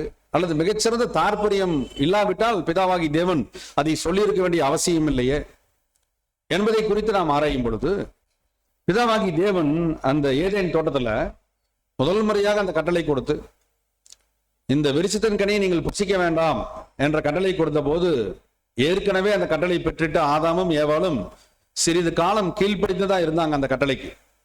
பிற்பாடுதான் அவர்கள் மீறினார்கள் என்பதை வேதாகம வரலாறு நமக்கு விவரிக்கிறது. டியூரிங் த டைம் அவர்கள் கீழ்ப்படிந்திருந்த போது அவர்கள் பெற்றிருந்த மிகப்பெரிய பிளஸ்ஸிங் என்ன? மிகப்பெரிய காரியம் என்ன? ஒரு பெரிய பிளஸ்ஸிங், பெரிய ஆசீர்வாதம் என்ன பெற்றிருந்தாங்கன்னா, வேதாகமம் விவரிக்குது, தேவனுடைய பிரமாணத்திற்கு செவி கொடுத்ததுனாலே ஆதி மனுஷனாகிய ஆதாமும் ஏவாளும் பெற்றிருந்தது அவர்களால் அதை நினைச்சு அழுதாங்களாம். அந்த அளவுக்கு ஏக்கமானாங்க. அந்த அளவுக்கு ஒரு ஆசீர்வாதத்தை மாம்சத்தில் இருந்த போதே பெற்றாங்க. என்ன அப்படின்னா, அந்த ஆசீர்வாதம் பிரமிக்கத்தக்க ஆசீர்வாதம், பிரம்மாண்ட ஆசீர்வாதம். என்னவாக இருக்கலாம்? யூகிக்க முடிகிறதா என்று நம்மளை பார்த்து கேட்கிறார். Brother, thank you. நிறைவாழ்வு ஒரு மிக முக்கியமான பதில். அந்த நிறைவாழ்வு வாழ்வதற்கு ஊக்க சக்தியா இருப்பது என்ன அப்படின்னு சொன்னா, பிதாவாகிய தேவனோடு சஞ்சரித்தல். பிதாவாகிய தேவனுடைய ரெப்ரசன்டேட்டிவ்ஸ், தேவதூதர்கள் வருவாங்க, பேசுவாங்க, தெய்வீக வழிகாட்டுதலோடு சஞ்சரித்தல். அது பியூட்டிஃபுல் சினாரியோ. தேவனுடைய டைரக்ஷன்ல வாழ்தல். தேவன் அப்பா மாதிரி அம்மா மாதிரி பேசி டைரக்ஷன் பண்ணிட்டே இருப்பார். ரெண்டு பேர்த்தையும் சத்தம் கேட்டுட்டே இருக்கும். அதை கேட்டு அதை அருமையா அவங்க கேட்டு கேட்டு கேட்டு குழந்தைங்க அந்த டைரக்ஷன் கேட்டு கேட்டு இருக்கும்போது மன மகிழ்ச்சி, குதூகலம் பீறிட்டு இருக்கும். இறுதியபூர்வமா முழு மன மகிழ்ச்சி தானாம். அவர்கள் கீழ்ப்படித்திருந்த அந்த ஒவ்வொரு க்ஷணமும் ஒவ்வொரு நொடியும் முழுமையான சந்தோஷங்க. கொஞ்சம் நஞ்ச சந்தோஷம் இல்லை. அது மனித இனம் அதுக்கப்புறம் அனுபவிக்கவே இல்லை. முழு சந்தோஷம், ரியல் ரிஜாய்ஸ்னஸ்ங்கிறது. அந்த முழு சந்தோஷம், முழு மனநிறைவு, முழு திருப்தி, முழு நம்ம உலகத்துல சொல்றாங்க இல்லைங்களா, பெரிய கோடீஸ்வரனை பார்த்து சொல்லுவாங்க, என்ன இருந்து என்னங்க, என்ன இல்லைங்க, பாருங்க சொல்லிட்டேன், என்ன இல்லைங்க. இதுக்கு நிறைய கவிதை எல்லாமே எழுதுவாங்க இல்லைங்களா. அதான் அந்த காலத்துல முழுமையான மன மகிழ்ச்சின்னு சொன்னாங்க. முழு அளவிலான திருப்தி, முழு அளவிலான நிம்மதி, முழு அளவிலான சாட்டிஸ்பேக்ஷன், திருப்திகரம். தேவன் அவர்களோடு இருந்தவர்களை நடத்துறார் என்பதிலே அவர்கள் பெற்றிருந்த ஆனந்த பாக்கியம், ஆனந்த சந்தோஷம் வார்த்தைகளால் விவரிக்க முடியாத அளவுக்கு உச்சகட்ட மன மகிழ்ச்சி அந்த இருவருக்கும் இருந்தது. ஆதாம் மற்றும் ஆதாமின் எலும்பில் எலும்பில் மாம்சத்தில் மாம்சமா இருந்த அந்த உடன் கருவிக்கும் இருந்தது.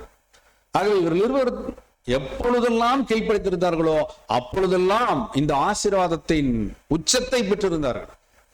எப்போது அந்த பிரமாணத்தை, கீழ்ப்படிதல் என்ற பிரமாணத்தை மீறினார்களோ அந்த ஆசீர்வாதத்தின் அனைத்து பிரமிக்கத்தக்க உணர்வுகளும் வழிகாட்டுதல்களும் திருப்திகரமான நிலைமைகளும் சூழல்களும் இழந்தார்கள்.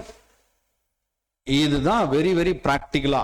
உண்மையாகவே ஈடன் கார்டன்ல அவங்க இழந்த விஷயம், தேவனோடு கொண்டிருந்த உறவை முதல் முறையாக இந்த மனிதன் இழந்தான்.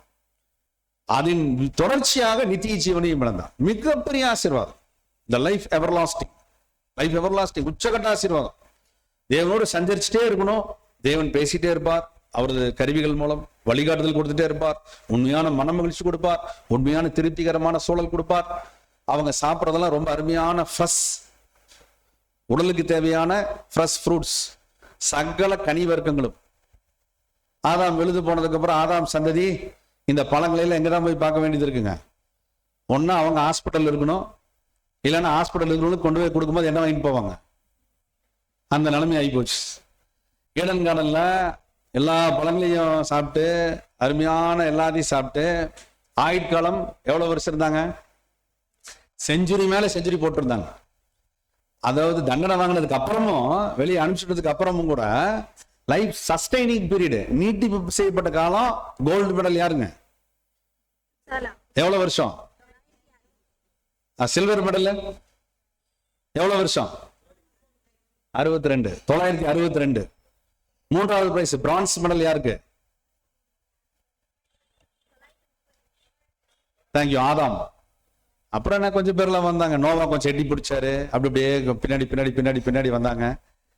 அப்போ மெத்துசலா யார், இது நோவா, ஆதாம், இந்த லிஸ்ட் எல்லாம் வருது. இவங்கெல்லாம் நீண்ட கால லாமேக்கு, இவங்கெல்லாம் வராங்க. நீண்ட கால நூற்றாண்டுகள் எல்லாம் வந்துட்டாங்க. இப்போ தேவன் ஒரு சாபம் கொடுத்தார். இந்த கீழ்ப்படியாமைக்குள்ள போயிட்டீங்கன்னா நீங்க எல்லாத்தையும் இழந்துருவீங்கன்றார். அதுல தேவன் கொடுத்த அனைத்து ஆசீர்வாதங்களுடைய காரியத்தை நம்ம இப்பதான் பார்த்தோம். எல்லாத்தையும் இழந்துட்டாங்க. கடைசியில் நித்திய ஜீவனை இழந்துட்டாங்க. இப்போ இந்த டாப் லெவல் ஆசீர்வாதத்தை நோக்கி பயணித்த ஆதி பிள்ளைகளும் இவங்க தான், இழந்ததும் இவங்க தான். பாத்தீங்களா? அதனாலதான் தேவன் சொல்றார், 100 வயது சென்ற ஏசாயா தீர்க்கதரிசனம் சொல்லுவார், பாவியும் வாலிபன் என்று அனுப்படுவான். அது என்ன விஷயம்? அது ஒரு ப்ராஃபசி, உண்மைதான். ஏனென்றால் இந்த கீழ்ப்படியாமை நிமித்தமா இழந்தது என்னன்னா ஜீவன். அது மறுக்க முடியாத ஒரு விளைவு. அப்ப 100 வயதுங்கிற பீரியட தேவனுடைய பார்வையில, இந்த ஸ்டாண்ட் பாயிண்ட் ஆஃப் காட், தேவனுடைய பார்வை மட்ட வீச்சுல சிறு வயதுங்களாமா. சிறு வயது எப்படி இருக்கு கேட்டா எப்படி இருக்குங்க? ஆனா இன்னைக்கு 50 வயசு ஆனாலும் ஐயா பெரியவரேங்கிறாங்க. 70 வயசு ஆயிட்டா, உங்களுக்கு 70 வயசு ஆயிடுச்சா இன்னும் பாருங்க, கேட்டாரு இன்னும் அப்படின்னு சிரிக்கிறாரு பாரு. 80 வயசு இன்னமும் 90 வயசுனா பார்த்து பார்த்து பார்த்து வாங்க சொல்றாங்க இல்லைங்களா? 100 வயசுனா சரி சரி எப்ப வேணாலும். ஆனா 100 வயது என்பது தேவனுடைய பார்வையில என்ன வேடு? வாலிபன். ஏன் 100 வயது என்பது சாதாரண சிறு பையனுடைய வயது. ஈடன் கார்டன் ஹிஸ்டரியில compare to Methuselah 969, nearly 1000 years, 1000 மடங்கு. 1000த்துல 100 எத்தனைங்க? 10ல் ஒரு பாகம். இப்ப சொல்லுங்க, யூத்தா இல்லையா? ஒரு மெச்சூரிட்டி ஏஜ் 1000னா அதுல 10ல் ஒரு பாகம் 100. இப்ப ஒரு சின்ன பையன், 100 வயசு பையன், அது வரைக்கும் ட்ரையல் பீரியட் போகுது ராஜ்யத்துல. வரும் ராஜ்யத்துல 100 வயசு grace period will be given to the Almighty God through Lord Jesus. கர்த்தர் மூலமா கொடுக்கப்பட போகுது 100 வயது காலம் டெஸ்டிங் பீரியட். அதுல ஜெயிச்சிட்டாங்கன்னா 100 வயது சென்ற பாவியோ வாலிபன் என்றப்படும். அந்த ஜட்ஜ்மெண்ட்ல அவர் பாஸ் ஆகணும். அகைன் அண்ட் அகைன், மறுபடியும் தன்னை நிரூபிச்சுக்கணும். எங்க? டைம் ஆஃப் லிட்டில் சீசன் வரைக்கும். ராஜ்யத்துடைய இறுதியில மீண்டும் சாத்தான் டயபோல சவிழ்த்து விடப்படுவான். அப்ப இறுதி சோதனை, முடிவான சோதனை, நிறைவு சோதனை நடத்தப்படும். அப்ப அவர் பாஸ் ஆகும். சோ அந்த 2 கட்ட சோதனை ராஜ்யத்துல, கண்ணுக்கு தெரியும் ராஜ்யத்துல அனுமதிக்கப்பட இருக்கிறது. அன்பான சகோதர சகோதரிகளே, இந்த வரலாற்றை நாம் ஏன் பார்க்கிறோம் என்றால், இதற்கு எல்லாம் எங்க நிக்குது அப்படி சொன்னா, பிதாவாகி தேவன் கொடுத்துட்ட இந்த பலி பொருள் தான். ஏன் இவ்வளவு தூரம் அருமையான தெய்வீக திட்டத்தின் சத்தியங்களினுடைய நீட்சியை, அதனுடைய எக்ஸ்பான்ஷனை பார்க்கிறோம்னா, கர்த்தர் இயேசுவின் மூலமா பிதாவாகி தேவன் இந்த மீட்பின் திட்டத்தை ஜீவனுக்கு போற பாதையா வைத்திருக்கிறார். அவர்கள் இழந்தார்கள் முழுமையாக, ஆனால் பெற இருக்கிறார்கள் மீண்டும் முழுமையாக. யார் மூலமா? பலி செலுத்தின கர்த்தர் இயேசு மூலமா. கர்த்தர் இயேசுவை நினைவு கூறுதலிலே ஒட்டுமொத்த மனித இனமும் ஆனந்த கண்ணீர் விட போறாங்க. இப்பேற்பட்ட பலி பொருளா இருந்து நாங்கள் இழந்ததையெல்லாம் பெற்று தந்திருக்கிறீரே என்று ஒட்டுமொத்த அகில உலகமும், இன்றைக்கு தூற்றிக் கொண்டிருக்கக்கூடிய, இன்றைக்கு புறக்கணித்துக் கொண்டிருக்கக்கூடிய அனைத்து சமூகங்களும், அனைத்து மதங்களும், அனைத்து உலக ஜனங்களும் வரும் ராஜ்யத்துல கண்ணீர் விட்டு கதற போறாங்க. Especially the people of Israel. தலைச்சன் பிள்ளைக்காக அழுது புலம்போது போல பிரமிக்கத்தக்க அளவுல புலம்பக்கூடிய இனமாக மாறப்போகிறார்கள். அன்பானவர்களே, அதற்கு முன்பதாக கர்த்தர் இயேசுவினுடைய அருமை திருச்சபைக்கு அழைக்கப்பட்டிருக்கிற நாம் அனைவரும் கர்த்தர் இயேசுவை நினைவு கூறுதலிலே அதன் தாக்கத்தை உணர வேண்டியவர்களாக இருக்கிறோம். அதனுடைய இம்பாக்டை நம்ம தான் உணரணும். ஏனென்றால் நமக்குத்தான் தெய்வீக திட்டத்தின் முழு சத்தியங்களும் சாரமிக்க உப்பால் சாரமேற்றப்பட்ட உண்மைத்துவம் வாய்ந்த பேர் வெளிச்சமும் நீதியின் சூரியனால் வழங்கப்பட்டு கொண்டிருக்கிறது. ஆம், அப்படின்னா இப்போ ஈசாக்கு மனதளவுல ரெடி ஆயிட்டார். ஆபிரகாமுடைய பதில்ல தேவன் பார்த்து கொள்வார் ஆட்டுக்குட்டியை. ஈசாக்கு விசுவாசித்தார். ஆபிரகாம் சொன்னது விசுவாசிச்சார். இந்த காரியம் உண்மையா நடந்துச்சா இல்லைங்களா? ஆபிரகாம் அப்போதைக்கு சொன்ன மாதிரி நமக்கு தெரிஞ்சாலும், ஆனா இந்த காரியம் தான் நடந்துச்சுங்க. அதற்கப்புறம் நடந்துச்சு. என்ன நடந்துச்சு? தேவன் பார்த்து கொள்வார். அதே மாதிரி ஈசாக்கு கிடத்தப்படுறார் இல்லைங்களா? சரி, ஈசாக்கு இப்படி கிடத்தப்படும் போது ஈசாக்கு முழு அளவுல கட்டுறார் ஆபிரகாம் இல்லைங்களா? கூட யாரும் இல்ல, அவர் தான் கட்டுறார். மேல இந்த பயணத்துல போகும்போதே வேலைக்காரர் சொல்லிட்டார், நாங்க பலி செலுத்திட்டு போயிட்டு திரும்பி. எதனால சொன்னார்? என்ன விசுவாசம்? தேவனுடைய வாக்கு தத்தத்தின் மீது இருந்த விசுவாசம். தேவன் என்னென்ன ஆக்ஷன் பிளான் கொடுக்கிறாரோ அத்தனையும் நான் செய்வேன். ஆனா தேவன் இந்த சந்ததியை தேவன் திரும்ப கொடுப்பார் என்பதே ஆபிரகாம் பெற்றிருந்த உன்னதமான விசுவாசம். இந்த விசுவாசத்தை நிமித்தமாகவே அவர் பேசினார், வாழ்ந்தார், செயல்பட்டார், சிந்தித்தார், செயலாற்றினார். இது நமக்கெல்லாம் ஒரு பெரிய படிப்பினை. நாம் கூட தேவனுடைய ஒவ்வொரு வாக்குத்தத்தங்கள் மீதும் கர்த்தர் இயேசுவை நினைவு கூறும் காலங்களிலே முழுமையான நம்பிக்கையை வைத்திருக்க வேண்டும். அதில் சந்தேகத்தை, பயத்தை வைத்திருக்க கூடாது. நாம் செய்யறதெல்லாம் நடக்காம போயிடுமோ, நாம் இப்படி செஞ்சா அப்படி ஆயிடுமோ, இல்ல செய்யாம விட்டு இப்படி ஆயிடுமோ என்ற பயம் மற்றும் சந்தேகம் இரண்டும் நம்முடைய விசுவாசத்தின் மிக பிரதான எதிரிகள். ஆகவே நாம் முழுமையாக விசுவாசிப்பதற்கு தடை கற்களாய் நம்மிடத்தில் காணப்படுகிற பயங்கள், மாம்சத்தின் உணர்வுகள் மற்றும் சந்தேகங்களை எல்லாம் நாம் முழுவதுமாக சுட்டரிக்கணும். தகனபலிக்கென்று பிதா கர்த்தர் இயேசுவை கொடுத்தார் ஈடுபலியாக, பொருளான சரீரத்தில். ஈடுபலியின் மூலம் நாம் மீட்கப்பட்டிருக்கிறோம் என்றால், நாம் தற்போது ஜீவபலி மூலம் கர்த்தர் இயேசுவோடு சேர்க்கப்படுவதற்காகவே. ஈடுபலி மூலம் நாம் மீட்கப்பட்டிருக்கக்கூடிய மைய நோக்கம் நம்முடைய ஜீவபலி மூலம் கர்த்தர் இயேசுவின் சேர்க்கப்படுவதற்காகவே என்பதுதான் மைய நோக்கம். நாம் ஈசாக்கை போல வாக்குத்தத்தத்தின் சந்ததியின் சபையாக அழைக்கப்பட்டிருக்கிறோம். ஆம், நாம் ஒவ்வொருவரும் இந்த வாக்குத்தத்தங்களின் மீது முழுமையான நம்பிக்கையை வைத்திருக்க வேண்டும். அதன் பெயரே மகா பரிசுத்தமுள்ள விசுவாசம். தேவன் பார்த்து கொள்வார் என்பதே மறுக்க முடியாத, தவிர்க்க முடியாத, எப்போதும் ஏற்றுக்கொள்ளப்பட வேண்டிய ஒரே படிப்பினை பாடம். ஆகவேதான் இங்கே மிக விசேஷமாக சொல்றார். ஈசாக்குடைய வயது அப்ப என்னவா இருக்கும்? ஈசாக்கு கூடிய வயது பாருங்க, ரொம்ப அருமையா சொல்றார். ஈசாக்கை போல இருக்கக்கூடிய அர்ப்பணிப்புல, அந்த முதல் ஸ்லைடு கொண்டு வாங்க. நம்மை அர்ப்பணிப்பதிலே, தேவ ஊழியம் செய்வதிலே நாம் தவறிவிடக்கூடாது. ஈசாக்கு ரெடியா வந்துட்டார் அவங்க அப்பா கூட. எந்த இடத்துலயும் அவர் மிஸ் பண்ணவே இல்லை. அப்பா சொல்றதெல்லாம் கேட்கிறார். அதே மாதிரிதான் இயேசு கிறிஸ்து, அதே மாதிரிதான் நம்முடைய வாழ்க்கையும். தேவ பருவத்திலே நமக்குரிய தேவைகள் எல்லாம் பார்த்து கொள்ளப்படும். நம்முடைய வாழ்க்கையில நமக்கு என்னென்னலாம் வேணும் நாம் நினைக்கிறோமோ, அல்லது நாம் எதிர்பார்க்கிறோமோ, அல்லது நாம் நேரடியாகவோ மறைமுகமாகவோ விரும்புகிறோமோ, எல்லாமே கொடுக்குறாங்கிறார். டிவைன் ஃபாதர், தெய்வீக தகப்பனார் நமக்குரிய தேவைகள் சந்திக்கப்படும்ங்கிற உத்தரவாதத்தை கொடுத்து விட்டார். ஆகவே நாம் ஒருபோதும் அச்சப்பட வேண்டாம், கவலைப்பட வேண்டாம், பயப்பட வேண்டாம், சந்தேகப்பட வேண்டாம். மவுண்ட் மொரியாவில் இந்த பலி பொருளாக ஈசாக்கு அழைத்து செல்லப்படும் போது ஆபிரகாமுக்கு தான் முழுசும் தெரியும் என்ன நடக்க போகிறது. அதுவும் பலி செலுத்தும் அந்த நேரத்துல தேவன் ஒரு மாபெரும் அற்புதத்தை அங்க நிகழ்த்தி காண்பித்தார். பிள்ளையாண்டன் மேல் உன் கையை பாத்தீங்களா? அப்ப இந்த பிள்ளையாண்டனுக்கு என்ன வயது இருக்கும் அப்படின்னு கேட்டா ஒவ்வொரு ஆராய்ச்சியாளரும் ஒவ்வொரு கருத்தை சொல்றாங்க. நாம் என்ன சொல்லலாம்?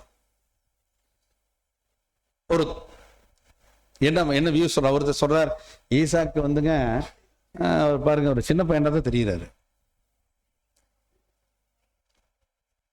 பாருங்க. அப்போ நம்ம வேதாகமத்துக்கு அகராதி விளக்க உரை வேதாகம், Bible has its own dictionary. இப்ப நம்ம அதுல இருந்து ஆராயலாம். ஆதியாகமம் 17ஆம் அதிகாரம் 17ஆம் வசனத்தை படிக்கலாம். ஆதியாகமம் 17ஆம் அதிகாரம் 17வது வசனம். அப்பொழுது ஆபிரகாம் முகங்குப்புற விழுந்து நகைத்து 100 வயதானவனுக்கு பிள்ளை பிறக்குமோ 90 வயதான சாரால் பிள்ளை பெறுவாளோ என்று தன் இருதயத்திலே சொல்லிக்கொண்டு. பாருங்க, ரொம்ப அருமையானது. இவங்க பேரண்டல் ஏஜ் வந்து ஒரு கம்பேரிசன். ஆபிரகாமுக்கு 100 வயது, மூத்த தாய் சாராள் அம்மாவுக்கு 90 வயது.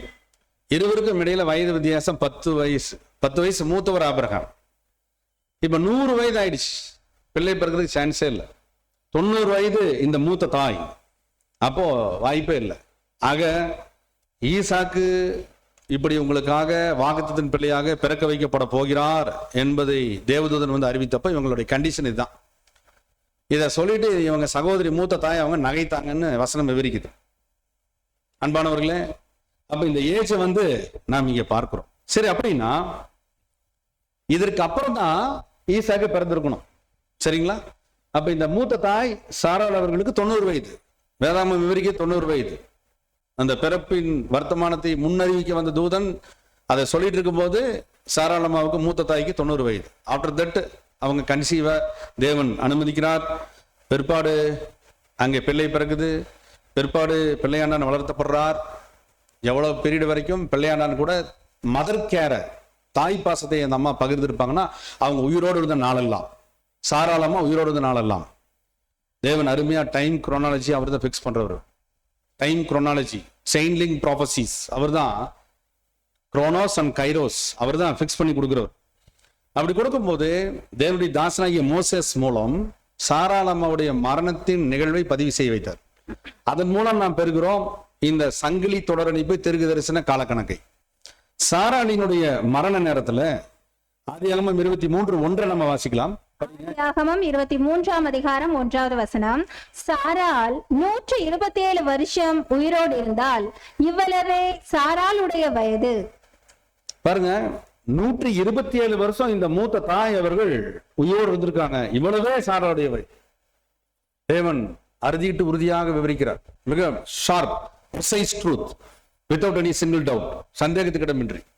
அப்ப தீர்க்க தரிசன சங்கிலி தொடர் ஏற்றகால சத்தியத்துல 90 வயதுல இவங்களுக்கு வாக்குத்தத்தின் பிள்ளை பிறப்பான்கிற அறிவிப்பும் அடுத்ததாக பிள்ளை பிறப்பின் நிகழ்ச்சியும் அனுமதிக்கப்படுது.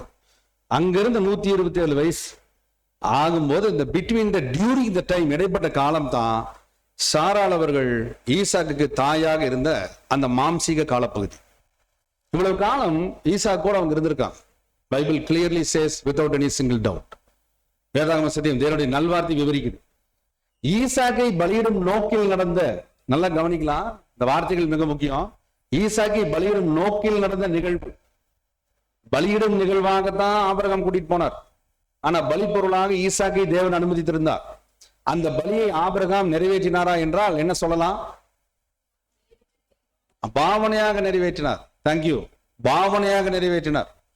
ஆனால் உண்மையில் நடந்தது என்ன? தேவன் அந்த பாவனையை அங்கீகரித்தார். பாவனையை பிதா அங்கீகரித்தார். ஆக இந்த நிகழ்வுக்கு பின்னாடிதான் சாராளுடைய மரணம் நிகழ்ந்தது என்பதை பிப்ளிக்கல் குரோனாலஜி தெளிவாக தெரிவிக்குது. இந்த கிரேட் ஈவென்ட் மவுண்ட் மொரியா, இங்கே இந்த பலி செலுத்தும் நிகழ்ச்சிக்கு பின்னாடிதான் சில வருடங்கள் கழித்திருக்கலாம் என்பதை குறிப்பிடுறாங்க. சில இன்சிடென்ட்ஸ் அதுக்கப்புறம் நடக்குது. அதுக்கப்புறம் இந்த மூத்த தாய், அதாவது ஈசாக்குடைய அம்மாவுடைய மரணம், சாராளுடைய மரணம் நடக்குது. அப்போ உங்களுக்கு 127 வயசு. சரி, அப்படின்னா எவ்வளவு வயசு வரைக்கும் தாய் மதர் கேர இந்த தாய் கொடுத்திருப்பாங்க ஈசாக்கு? சாராள் மரிக்கும் போது வயது 127, பிறக்கும் போது 90 வயது. இடைப்பட்ட காலம் 37 வயது 37 வயதாய் ஈசாக்கு இருக்கும்போது அவரது அம்மா மரிக்கிறாங்க. ஏற்கனவே நம்ம பார்த்தோம், இந்த பலியிடும் நிகழ்வுக்கு பிற்பாடு சில வருடங்கள் கழித்து சாராளமா மரிக்கிறாங்க. அப்படின்னா சில வருடங்கள் என்ற ஒரு ஆராய்ச்சியில இவ்வளவுதான், இந்த வருடத்துலதான் ஈசாக்கு பலியிடும் நிகழ்வு நடந்துச்சுன்னு பிரிசைஸா துல்லியமா வேதாகமத்தின் வசனம் எங்கேயும் குறிப்பிடல. அதனால அப்ராக்சிமேட்லி ஏறக்குறைய தோராயமா ஆராய்ச்சியில கவனிக்க வேண்டிய ஏஜ் ரேஞ்ச் பத்தி பார்க்கும்போது, வயதின் சராசரி நிகழ்வுகளை கணக்கிட்டு பார்க்கும்போது 30 32 வயசா இருக்கலாம், அல்லது 28 33 வயசா இருக்கலாங்கிறார். ஏறக்குறைய பொருளை விளக்கக்கூடிய வயது தாங்கிறார். 25 to 30 வயதுல ஈசாக்கு பலியிடும் நிகழ்வு நடந்திருக்கிறதுக்கு அதிகபட்ச வாய்ப்பு இருக்குன்னு ஃப்ரே அங்க சொல்றாரு, மற்றும் மற்ற ஆராய்ச்சியாளர்களும் சொல்றாங்க. அப்ப ஈசாக்கு சில வருடங்களுக்கு முன்பதாகவே, அதாவது சாராளமா மரிக்கிறதுக்கு முன்பதாகவே, சில வருடங்களுக்கு முன்பதாகவே இந்த பலியிடும் நிகழ்ச்சிக்கு தனது தகப்பனாரால் அழைத்து செல்லப்பட்டார். அன்பான சகோதர சகோதரிகளே, இப்படியாக பிதாவாகி தேவன் ஈசாக்கி பலியிடும் நிகழ்வுல இந்த 25 வயதிலிருந்து ஒரு 30 வயது வரைக்கும், அல்லது அதுக்கு பின்னாடி இன்னும் 2-3 வருஷம் கூட நம்ம சேர்த்து கூட நம்ம தோராயமா வச்சு பார்க்கலாம், அப்ராக்சிமேட்லி. இந்த ஏஜ்ல இருக்கிற ஒரு பையனை எந்த ஒரு காரணம் சொல்லாம கட்டி வைப்பது என்பது சாதாரண காரியமா, கஷ்டமான காரியங்களா? பாருங்க, எல்லாருமே சொல்றாங்க 20-30 வயசுல போக வேண்டாங்க. ஒரு ஊர்ல சொன்னாங்க, நீங்க சின்ன பையனை கூப்பிட்டு உன்னை இப்ப கட்டுறேன்னு சொல்லி பாருங்க, அவன் கை தவச்சு உங்களை கட்டுறேன்னு சொல்லுவான். என்னைவா கட்டுறீங்க இல்லைங்களா பிரதர்? அப்போ இந்த மாதிரி ஒரு முதிர்ச்சி, நல்ல ஒரு மேன் ஃபுட், முழு சரீரம் வளர்ந்த ஆளுமை திறனுக்கு வந்த ஒரு வாலிபன் இல்லைங்களா? அப்ப நியாயபரமான சட்டத்துல அடிமைகளுக்கு விலை கொள்ளும் போது வயதுக்கேற்ற வெள்ளிக்காசு கொடுப்பாங்க. 30 வயதுனா 30 வெள்ளிக்காசு லாவில் இருக்கு. அந்த மாதிரி ஈசாக்கு ஃபுல் எலிஜிபிலிட்டி, புருஷத்துவத்துக்கு வந்துட்டார். அந்த மாதிரி இருக்கிற இவரு ஆபிரகாம் கட்டி கிடத்துறார். அப்படிங்கும் போது நாம் அன்பான சகோதர சகோதரிகளே, எவ்வளவு தூரம் பிதாவாகிய தேவன் மீது ஈசாக்கு பயபக்தியா இருந்திருக்க வேண்டும், இங்கதான் நம்ம கவனிக்கணுங்கிற. ஈசாக்கு ஏன் அமைதியா இருந்தாரு? எதுவுமே கேட்கல கட்டும் போதுன்னா, த சீக்ரெட் பியாண்ட் தட் என்ன அப்படின்னா, பிதாவின் மீது அளப்பரிய பற்றும் பாசமும் அன்பும் வைத்திருந்தார் இந்த ஈசாக்கு. காரணம் யார் அப்படின்னா, அவங்க அப்பா அம்மா. சாராள் இஸ் a greatest teacher. ஏன்னா 90 வயதுல தேவன் சொல்லும் போது தூதன் மூலமா சிரித்தாங்க. தேவதூதன் ரிப்ளை ஆன்சர் கொடுத்தாருங்க. இப்ப நீங்க சிரிக்கிறீங்க, வாக்குத்தத்தின்படி பிள்ளை உருவாகும் போது நீங்க தேவனை மகிமைப்படுத்துவீங்கன்னு சொல்லிட்டு போனாங்க. அன்பானவர்களே, கர்ப்பமும் வளர்ந்தது, சாராளுடைய விசுவாசமும் வளர்ந்தது. ஈசாக்கு பிறந்தப்போ அந்த தாய் தேவன் மீது வைத்த அன்பு விசுவாசம் எத்தனை மடங்கு உயர்ந்திருக்குங்க. அன்பிலீவபிள், நம்ப முடியாத அளவுக்கு வீரிய வளர்ச்சி, மிகப்பெரிய முன்னேற்றம். சரீரம் செத்து போச்சு, கர்ப்பம் அடைபட்டு போச்சு, நடக்க முடியாதது, சம்பவிக்க முடியாதது, வாய்ப்பே இல்லாததை ஏற்படுத்த தேவன் வல்லவராய் இருக்கிறார். மாபெரும் அற்புதத்துக்கு சொந்தக்காரர் பிதா. ஆகவே அவர் சொல்ல ஆகும், அவர் கட்டிட நிற்கும் என்பதை இந்த மூத்த தாய் புரிந்து தனது மகனை விசுவாச வீரனாக வளர்த்தெடுத்தாங்க, வாக்குத்தத்தத்தின் பிள்ளையாக வளர்த்தெடுத்தாங்க. இது நம்ம எல்லாருக்கும் ஒரு மிகச்சிறந்த பாடம். நம் வீட்டுல பிள்ளைகள் அல்லது தேவனுடைய குடும்பங்கள் இருக்கக்கூடிய பிள்ளைகள், எக்லிசியால இருக்கக்கூடிய பிள்ளைகள் எல்லாம் பிதாவாகி தேவனிடத்துல அதிக நெருங்கிய உறவுல சிறு வயதிலிருந்து செல்லணும். சாமியல் போல ஏலிதாத்த சொல்லி கொடுத்தாரு, கர்த்தாவே சொல்லும், இனிமேல் அப்படி சொல்லுங்க அப்படின்னு அந்த மூத்த ஆசாரின்னு சொல்லி கொடுத்தார். அந்த மாதிரி இளம் வயதுல ஈசாக்குக்கு யார் உண்மையான தகப்பன்னா பரமபிதா. அதனால ஆபிரகாம் யூஸ் பண்ண ஒரே வேர்டு ட்ரூத், தேவன் பார்த்து கொள்வார். யார சொல்லிட்டார்? ஆல்மைட்டி யாவே. அவர் பேரை உச்சரிச்சுடன சப்த நாடியும் அடங்கி ஈசாக்கு பலி பொருள் ஆனார். சப்த நாடியும் முடுங்கி தன்னையே இழந்து பலி பொருள் அப்பவாயிட்டார். தேவன் பார்த்து கொள்வார், அவ்வளவுதான். எங்க அப்பா சொல்லிட்டார். யார் அவரு? தேவனுடைய சிநேகிதன். எங்க அப்பா பாத்துக்கிறார், பரமபிதா. அதனால அப்படியே கடத்தப்பட்டார். இந்த ஆவிக்குரிய மனநிலை கிறிஸ்துவின் திருச்சபைக்கு வேண்டும்ங்கிறார். ஏனென்றால் நாம் எல்லாரும் வாக்கு தத்தத்தின் பிள்ளைகள். ஈசாக்கை போல நாம் பலி செலுத்த முன் வந்திருக்கிறோம், ஜீவ பலிகளை செலுத்திட. ஈசாக்கினுடைய இந்த பெரும் விசுவாசம் மற்றும் தேவன் மீதான இந்த பயபக்தி கர்த்தர் இயேசுவும் அதே அளவில் பெற்றிருந்தார், அதை காட்டிலும் பெற்றிருந்தார் பொருளான அவரது வாழ்க்கை அனுபவத்தில். அதே போல இந்த மாபெரும் விசுவாசத்துக்காகவும் தேவன் மீதான பயபக்திக்காகவும் பிதாவுடைய அன்பு மற்றும் இரக்கம் சம்பந்தப்பட்ட ஒவ்வொரு ஆத்மாவுக்கும் அருளப்பட்டு கொண்டே இருக்குங்களாம். பிதாவாகி தேவன் மீது உண்மையான விசுவாசமும் உண்மையான பயபக்தியும் யார் வைத்திருந்தாலும், உண்மையாகவே வைத்திருந்தால், தேவனுடைய அபவுண்டன்ஸ் பிளெஸிங் திரும்ப கொடுக்கிறது என்ன நடக்கும்னா, உடனடியாக தேவனுடைய அன்பும் இரக்கமும் அவர்கள் மீது அருளப்பட்டுரும். அவ்வளவுதான். இப்ப ஈசாக்கு இந்த நியதிக்குள்ள, இந்த நியமத்துக்குள்ள அவர் ஆட்டோமேட்டிக்கா இருக்கிறார், ஆல்ரெடி இருக்கிறார். அவர் ஆல்ரெடி அதுல இருக்கிறார். தேவன் மீது அன்பும் பயபக்தியோடு இருந்து அவர் தன்னை பலிபொருளாக ஒப்பு கொடுத்திருக்கிறார். பிதாவுடைய அன்பு எப்படி வெளிப்பட்டுச்சு அப்படின்னா, தேவதூதன் மூலமா. பிள்ளையாண்டன் மேல் உன் கையை போடாது. பிள்ளையாண்டன் மேல எதை போடாத? ஏன் அப்படின்னா, ரொம்ப அருமையா சகோதரர்கள், ஆவிக்குரிய பிள்ளைகள் அதை பார்த்து ஸ்லாகிக்கிறாங்க. ஏனென்றால் அந்த காலத்துல இருக்கக்கூடிய தேவ பிள்ளைகள் எல்லாம் முடிவா எடுத்துட்டாங்க, செஞ்சிருவாங்க. ஆபிரகாம் மாதிரி கத்திய ஓங்கக்கூடிய அந்த ஒரு செகண்ட தேவன் அமைதியா விட்டு இருந்தாருன்னா ஆபிரகாம் நிச்சயமா வெட்டி இருப்பாருங்களாம். அப்ப ஆபிரகாமுடைய மைண்ட் ஃப்ளோயிங் எனர்ஜிய பிதா அறிந்தவரா இருந்தார். அடுத்த செகண்ட் ஆபிரகாமுடைய கை விசுவாசத்தின் கையாக வீச்சில் இறங்கும். வெட்டு ஒண்ணு, துண்டு ரெண்டு அடுத்த செகண்ட் ஆக போகுது என்பதை தேவன் மென்டல் எபிலிட்டி ஆபிரகாமுக்கு இருந்ததை புரிஞ்சுட்டு தான் தேவன் தூதன் மூலம் குறுக்கிட்டார், பலிப்பொருளை காண்பித்தார், பிள்ளையாண்டான் மேல் கை போட்டுறாதுன்னு சொல்லி நிறுத்தி ஆபிரகாமுடைய மனநிலை முழு வீச்சில் இறங்கினதை அவர் அறிந்து அதை பாவனையாக அங்கீகரித்தார். ஆகவே தேவனுடைய ஸ்டாண்ட் பாயிண்ட்ல, தேவனுடைய பிரத்யேக பார்வையில பலிப்பொருள் பலி ஆபிரகாம் செலுத்திட்டார். அப்படிங்கிறதுக்கு உறுதியான அத்தாட்சி நமக்கு வேண்டுமே. தனி மனித வார்த்தைகளால் சொல்வது செல்லாதே. எங்க வாசிக்கலாம்? வாசிங்க. எபிரேயர் 11:19. எபிரேயர் 11ஆம் அதிகாரம் 19ஆம் வசனம். எபிரேயர் 11ஆம் அதிகாரம் 19வது வசனம். தனக்கு ஒரே பேரானவனையே பலியாக ஒப்பு கொடுத்தான், மரித்தோரில் இருந்து அவனை பாவனையாக திரும்பவும் பெற்றுக்கொண்டான். ஆமன்பானவர்களே, அப்போ விசேஷித்த வகையில சொல்றார், பலியாக ஒப்பு கொடுத்தான் அப்படின்னு பாஸ்ட் டென்ஸ்லயே சொல்லிட்டார். நடந்து முடிஞ்ச நிகழ்வாவே சொல்றார், பலியை ஒப்பு கொடுத்தாச்சு. அப்போ பலி உண்மையாலுமே அவர் வெட்டொன்னு துண்டு ஆகலன்னாலும் அந்த பலியை பலியாகவே தேவன் அங்கீகரிக்கிறார். காரணம், ஆபிரகாம் உள்ள இருந்த அந்த மென்டல் எபிலிட்டி, முழு தீர்மானம், முழு சித்தத்தோட அவர் முன் வந்துட்டார். ஈசாக்கும் தான் கட்டப்படவும் தான் பலி செலுத்தப்படவும் முழுமையாக ஒப்பு கொடுத்து கிடத்தப்பட்டு இருக்கிறார் தகன பலியா. என்ன ஒரு அவுட்ஸ்டாண்டிங் பெர்ஃபார்மன்ஸ் பாருங்க, மிகச்சிறப்பு வாய்ந்த செயல்பாடுகள். ரெண்டு பேர் ரெடி. அதே போலதான் நாமளும். ஏனென்றால் நாம் மிகச்சிறந்த பலி செலுத்தும் செயல்பாடுகளோடு காணப்படணும். தயக்கத்தோடு அல்ல, நிர்விசாரத்தோடு அல்ல, உற்சாக குறைவினால் அல்ல, கவலைகளோடு அல்ல, உற்சாகமாய் கொடுக்கிற இடத்தில் அப்படிங்கிற வசனத்தை எடுத்து உண்டியல் மேல் ஒட்டிட்டாங்கன்னு வைங்க. பெயர் கிறிஸ்தவ மண்டலத்துல என்னன்னு அர்த்தம் மாறிடுங்க. காணிக்கு உற்சாகமா கொடு, அப்படி கொடுத்தாதான் யாரு மேல பிரியமா இருப்பாரு. தேவன் சொன்னது என்ன விஷயம் சொன்னாரு? நம்மையே கொடுப்பதில், அதுல காணிக்கு ஒரு பாகம், அவ்வளவுதான். நம்மை கொடுப்பதுதான் கேட்டார். நம்மையே கம்ப்ளீட்டா கொடுக்கிறது. காணிக்கை ஒன் ஆஃப் த பார்ட். அனுப்பப்படாவிட்டால் எப்படி பிரசங்கிப்பார்கள்? ரோமர்களை நிருபம் 10ஆம் அதிகாரத்துல வரும் வசனத்தை எடுத்து அதுவும் கவர் காணிக்கை மேல ஒட்டி வச்சிடறாங்க. அனுப்பப்படாவிட்டால் எப்படி பிரசங்கிப்பார்கள் சொன்ன நோக்கம் யாருக்காக? சுவிசேஷங்களை அனுப்புங்க. சுவிசேஷர்களும் பிரசங்கிமார்கள் போனாதான் சுவிசேஷம் பிரசங்கிக்கப்படுங்கிறதுக்காக பரிசுத்த பவுல் மூலம் தேவன் சொன்ன வார்த்தை.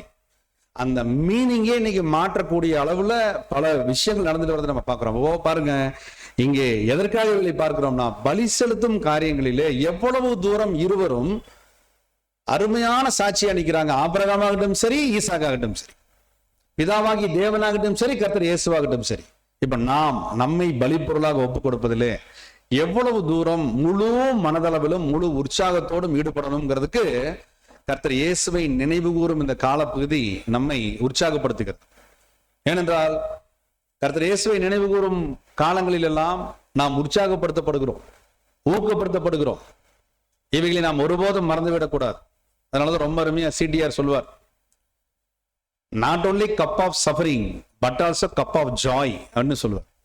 அதாவது நம்ம இது ஒரு துன்பத்தின் பாத்திரம் என்றே நினைத்துக் கொண்டிருக்க வேண்டாம். அது மட்டுமல்ல, இது நமக்கு முழு சந்தோஷத்தை, உற்சாகத்தை தரக்கூடிய காலப்பகுதி. நம்முடைய பலியாய் நம்மையே தேவன் அங்கீகரிக்க இந்த காலங்களிலே நம்மை ஆயத்தப்படுத்தும் காலங்களாக, புதுப்பிக்கும் காலமாக, நமக்குரிய புத்துணர்வூட்டும் காலமாக இந்த காலங்களை தேவன் அனுமதித்திருக்கிறாரே என்பதை எண்ணி உண்மையாகவே மகிழ்ச்சி அடையணும், உற்சாகமாய் கொடுக்க தொடங்கணும், இழந்து போனவைகளை திரும்ப பெற்று நாம் கொடுக்க தொடங்கணுங்கிறார்.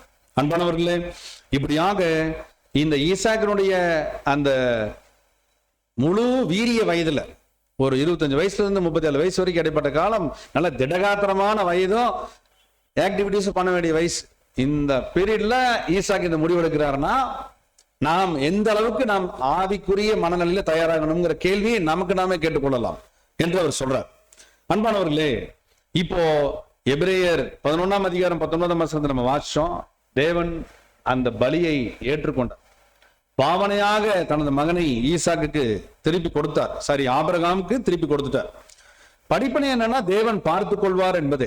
அதனால எல்லா காரியங்களிலும் பிதாவாகி தேவன் நம்மை பார்த்து கொள்வார் என்பதிலே நாம் ஒருபோதும் சந்தேகம் வைக்க வேண்டாம். அதனாலதான் ரொம்ப அருமையா சொல்லுவார், வாக்குத்தத்த வசனங்கள் எல்லாம் ஸ்லைடில் இல்ல.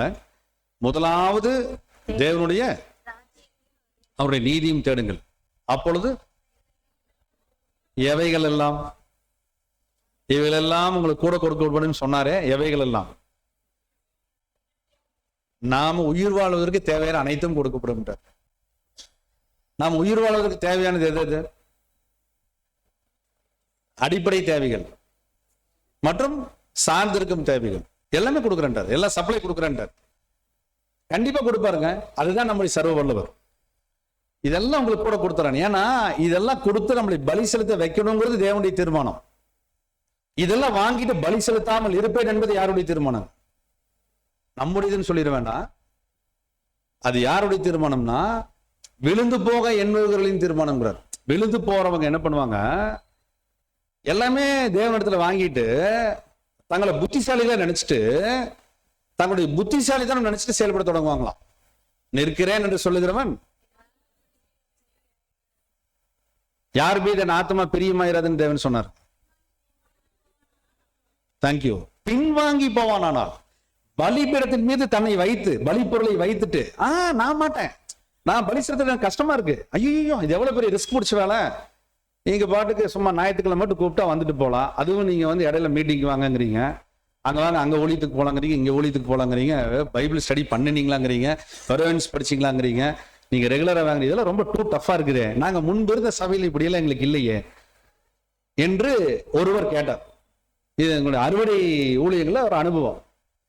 அப்ப அவருக்கு இந்த பலி பொருள் பத்திய சத்தியம் விவரிக்கப்பட்டுச்சு. பலி பொருள் என்ன, வாட் இட் மீன்ஸ். கர்த்தர் இயேசு எதுக்காக வந்தார்? கண்ணீர் விட்டாரு. அனுபவ ரீதியை அடியேன்னு சொல்ல ஆசிக்கிறேன். ஏன்னா பலி இவ்வளவு மென்மையானதா இருக்கா? இப்படி கர்த்தர் இயேசு செஞ்சாரா? இப்படி நிழல்கள் அவ்வளவு செஞ்சாங்களா? அப்ப நம்ம ஒண்ணுமே செய்யலையே. எப்ப அதுக்கு தான்ப்பா எக்லீசியா, அதுக்கு தான்ப்பா சர்ச்சு. சர்ச்சுனா என்ன மீனிங்? எக்லீசியா என்ன? உலகத்திலிருந்து பிரித்தெடுக்கப்பட்டவர்கள். எதுக்காக பிரித்தெடுக்கப்படுறோம்? கர்த்தர் இயேசுவோடு இணைவதற்கு. எப்படி இணைய முடியும்? பலி பொருள் ஆகணும். அப்ப நம்முடைய பலிபீடம் யாரு? இயேசுவே. இயேசுவை துதிக்கிறோங்கிறீங்க, இயேசுவை ஆராதிக்கிறோங்கிறீங்க. இயேசு யார்? தேவனுடைய குமாரன். தேவன் என்ன கொடுத்தாரு? பலி. யாரை? இயேசுவை. அப்படிதான் இயேசுவோடு இணையணும்னா நான் பலி பொருள் ஆகணும். பலி பொருள்னா வாட் இட் மீன்ஸ், அதனுடைய அச்சர சுத்தமான உபதேசம் என்ன என்பதை எல்லாம் விளங்கும் பொழுது ஆனந்த கண்ணீர் வடிக்கிறாங்க, துக்கத்தின் கண்ணீர் வடிக்கிறாங்க. அன்பான சகோதர சகோதரிகளே, it is so serious and so ஈஸிங்கிறார். ரெண்டும் நமக்கு தாங்கிறார். இது ரொம்ப சீரியஸான விஷயம். ஆனா கர்த்தர் இயேசுவை மனதார விசுவாசித்து பிதாவின் மீது உண்மையான பயபக்தி வைத்தால் அவருடைய கற்பனைகள் நமக்கு பாரமானவைகள் அல்ல என்பதில் நம்ம கான்பிடண்டா இருக்கணும். வழி செலுத்துறது நமக்கு டஃபஸ்ட் ஒர்க் கிடையாது, லகுவாக்கி கொடுப்பார். அது நம்முடைய மனநிலை சார்ந்த விஷயம். நாம் அவரோடு, அவர் நம்மோடு. நாம் கர்த்தரை தேடினால் அவர் நமக்கு இறங்குவார். நாம் கர்த்தரை பிதாவை தேடாவிட்டால் அவர் அதற்குரிய அனுபவத்தை நமக்கு வழங்குவார். அன்பானவர்களே, அவர் தேடும் போதே நம்ம முந்தி தேடணும் அவரை. அவர் அழைக்கும் போதே நம்ம முந்தி அவரை தேடணும். பலியாக நம்மை வார்க்கப்படுவதற்கு ஒப்பு கொடுக்கணும், வாலண்டியரா வந்து. அதற்கு என்றுதான் ஒவ்வொரு வருடமும் இந்த காலங்கள் வரும்போது மென்மேலும் அதிகமாக பிற்கப்படவும், மென்மேலும் அதிகமாக பான பலியாய் வார்க்கப்படவும், மென்மேலும் அதிகமாக அவரது பந்தியினுடைய பரிசுத்த விசேஷித்த சத்தியங்களிலே பங்கு பெறவும் அழைக்கப்பட்டிருக்கிறோம். நம்மை மயக்கக்கூடிய, ஈர்க்கக்கூடிய மாய பாத்திரங்களையும் மாய அப்பங்களையும் சாத்தான் இந்த பந்தியில உள்ள நுழைப்பான். அது உலகத்தின் காரியங்கள், உலகத்தின் ஈர்ப்புகள், கவன சிதறல்களை வைப்பான். சாத்தானுடைய பந்தியும் சாத்தானுடைய கோப்பைகளும் வந்துட்டு போகும். அவைகளை தெளிவாக அடையாளம் கண்டறிந்து வித்தியாசப்படுத்தி தேறின ஆவிக்குரிய ஊழியத்தில் இருப்பவர்களாக நாம் செயல்பட வேண்டும். இல்லாவிட்டால் நம்முடைய விசுவாசத்தையும் சீர்குலைக்க சாத்தான் பண்ணலாம். அந்த அளவுக்கு ஒவ்வொரு தேவபிள்ளையின் வாழ்க்கையிலும் குறுக்கிட்டவன் தான் இந்த சாத்தான். சாத்தானை நம்ம அற்பமா எண்ணிடக்கூடாது. சாத்தானிய சக்திகளை காரணம் என்னன்னா, அவங்க தான் இன்றைக்கு ஒளியின் தூதனுடைய வேஷத்தை தரித்திருப்பவர்கள். எப்போ சமயம் கிடைக்கும், சந்தர்ப்பம் கிடைக்கும் பார்த்து தேவனுடைய பிள்ளைகளை விளைச் செய்வதே அவங்களுடைய மைய நோக்கமா இருக்குது. எப்போதும் அன்பானவர்களே, நாம் மிகுந்த கவனத்தோடு இருக்கணும். பிதாவாகி தேவன் நம்மை எல்லா நேரங்களிலும் பார்த்து கொண்டிருக்கிறார். நாம் உற்சாகமாய் பலி செலுத்துவதில், தேவ ஊழியம் செய்வதில் ஒருபோதும் தவறிவிட வேண்டாம். நமக்குரிய தேவைகள் அவ்வப்போது தேவன் பார்த்து கொள்வார். நம்முடைய உடல் நலமா, நம்முடைய மனநலமா, நம்முடைய தேவைகளா, நம்முடைய காரியங்களா, பொருளாதார தேவைகளா, அனைத்தையும் தேவன் பார்த்து கொள்கிறேன் என்று வாக்கு பண்ணிட்டார். ஈசாக்கை போல் விசுவாசிக்க நாம் முன்வர வேண்டும். ஈசாக்கை போல் நமக்குரிய பலி பொருளை சுமக்க, விறகை சுமக்க நாம் முன்வர வேண்டும். நாம் கட்டப்பட்டு கிடத்தப்படுவதற்கு நமது அப்பாவுக்கு முழு ஒத்துழைப்பை கொடுத்த ஈசாக்கை போல பிதாவிற்கு நம்முடைய முழு ஒத்துழைப்பை வழங்க நாம் முன்வர வேண்டும். ஆபிரகாம் சொன்னார், யெகோவா ஈரே, தேவன் பார்த்து கொள்வார். இந்த பெயர் இன்றைக்கு வரைக்கும் பிரசித்தி பெற்ற பெயராக இஸ்ரேலில் வழங்கப்பட்டு வருது. உண்மையாகவே நாம் ஆயத்தமானால் பிதாவாகி தேவன் பார்த்து கொள்வார் என்பதே நிச்சயிக்கப்பட்ட சத்தியம்ங்கிறது. வெளிப்படுத்தின விசேஷத்துல தேவன் விசேஷித்த வாக்குத்தத்தங்களை கொடுத்திருக்கிறார். ரோமர் 8:32, நீங்க ஸ்லைட்ல வசனம் கொண்டு வாங்க. ரோமர் 8:32 படிங்க. ரோமர் 8:32 தம்முடைய சொந்த குமாரன் என்றும் பாராமல் நம் எல்லோருக்காகவும் அவரை ஒப்பு கொடுத்தவர் அவரோடு கூட மற்ற எல்லாவற்றையும் நமக்கு அருளாதிருப்பது எப்படி? ரொம்ப அருமையா சொல்லிட்டே இருப்பாருங்க. எல்லாவற்றையும் பிதா கொடுத்துருவார். காரணம், இந்த சகல காரியங்களுக்கு மேலாக பிதா நினைப்பது அவரது சொந்த குமாரனை. அவரையே ஏற்கனவே கொடுத்துட்டாரு. அப்படின்னா மற்ற எல்லாவற்றையும் அவர் கொடுக்காமல் இருப்பது எப்படி? நிச்சயமா கொடுப்பார் என்பது நாம் பெற்றிருக்க வேண்டிய விசுவாசம். இனிமேல் பெற வேண்டிய விசுவாசம் அல்ல, ஆல்ரெடி நாம் இதை விசுவாசித்துக் கொண்டிருக்கணுங்கிறார். இவ்வளவு உறுதியாக இந்த வாக்குத்தத்தத்தை தேவன் நம் கொடுத்திருக்கிறார். ஆகவேதான் ஆட்டுக்குட்டியானவருடைய கல்யாணத்துல அவர் என்ன செய்ய போறார்? வெளிப்படுத்தல் 13:8 படிங்க. வெளிப்படுத்தல் 13:8 உலக தோற்றம் முதல் அடிக்கப்பட்ட ஆட்டுக்குட்டியினுடைய ஜீவ புஸ்தகத்தில் பேரெழுதப்பட்டிராத பூமியின் குடிகள் யாவரும் அதை வணங்குவார்கள்.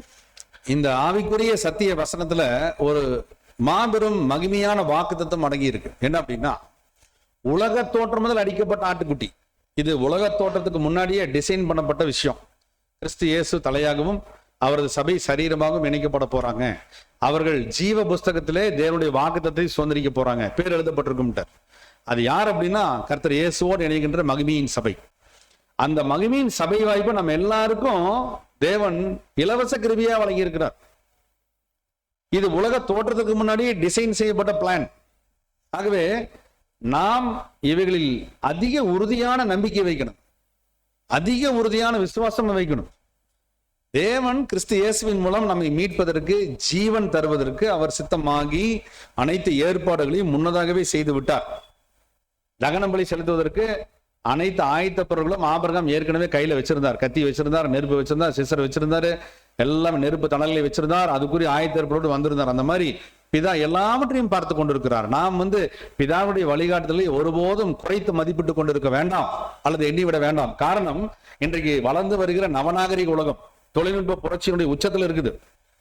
உலகம் வேற எங்கேயோ போயிட்டு இருக்கு, வேற லெவல் டெக்னாலஜில. அதனால எதுவுமே நடக்காது போல அமைதியா இருக்கிற மாதிரி இருக்கும். திடீர்னு நடக்கும், திடீர்னு சம்பவிக்கும். அப்ப மிகப்பெரிய அதிர்ச்சி காத்திருக்கும்.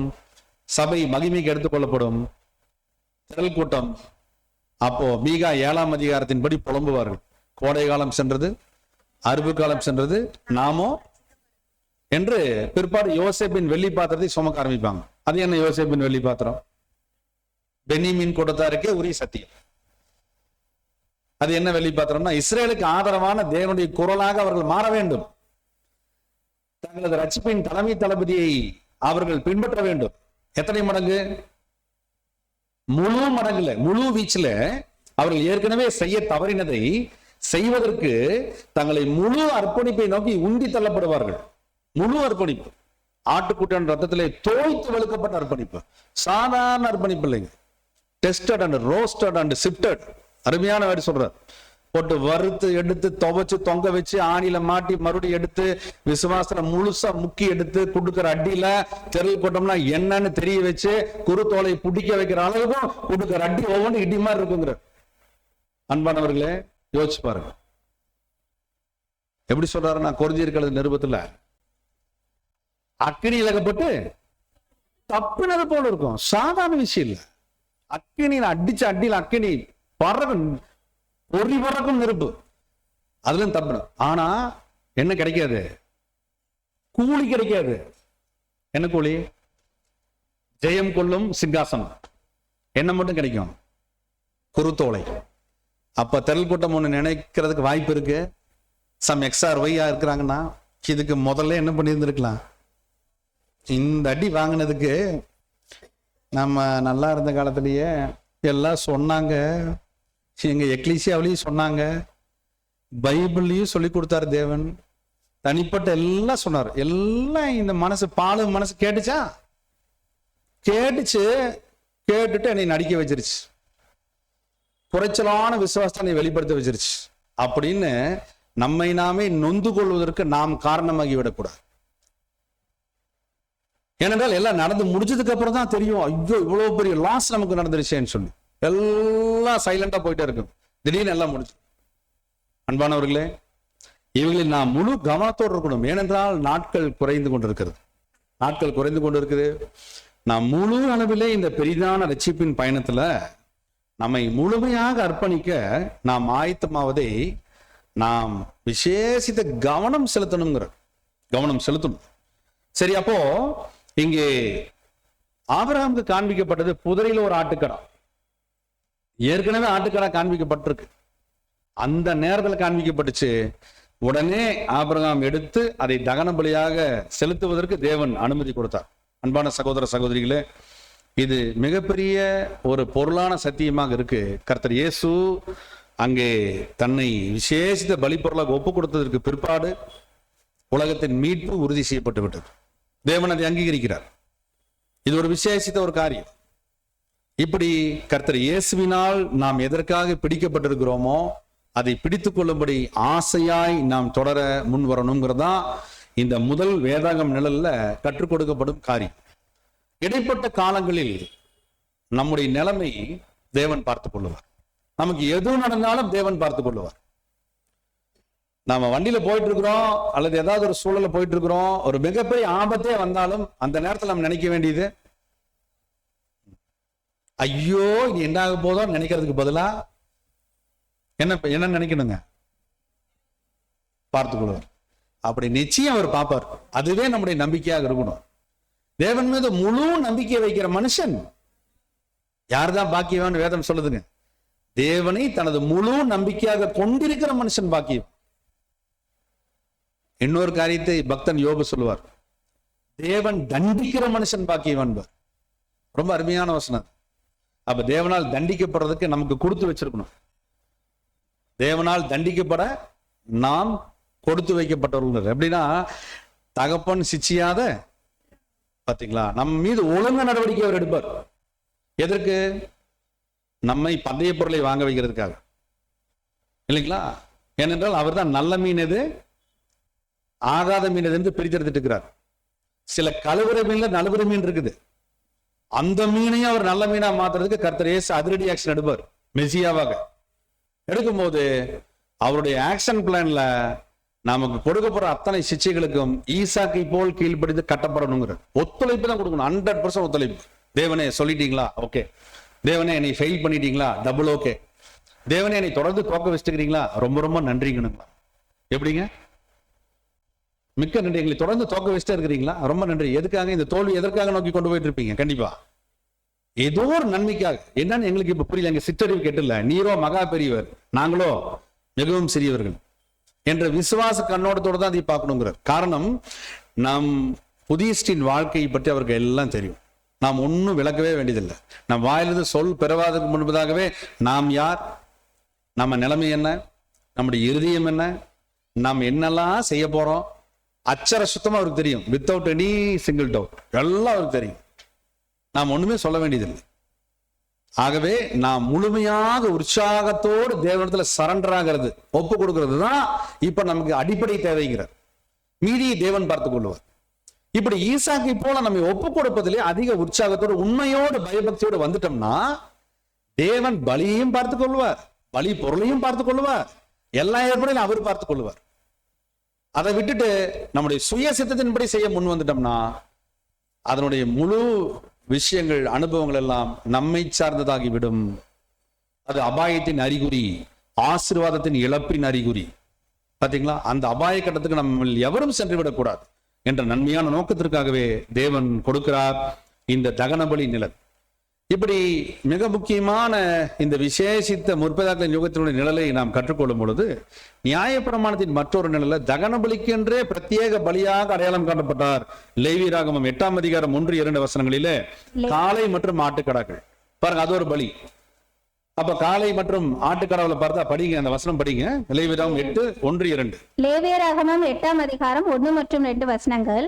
கர்த்தர் மோசேயை நோக்கி, நீ ஆரோனையும் அவன் குமாரரையும் வரவழைத்து வஸ்திரங்களையும் அபிஷேக தைலத்தையும் பாவ நிவாரண பலிக்கு ஒரு காளையையும் 2 ஆட்டுக்கடாக்களையும் ஒரு கூடையில் புளிப்பில்லா அப்பங்களையும் கொண்டு வந்து. ரொம்ப அருமையா அவருங்க சொல்லிட்டார்.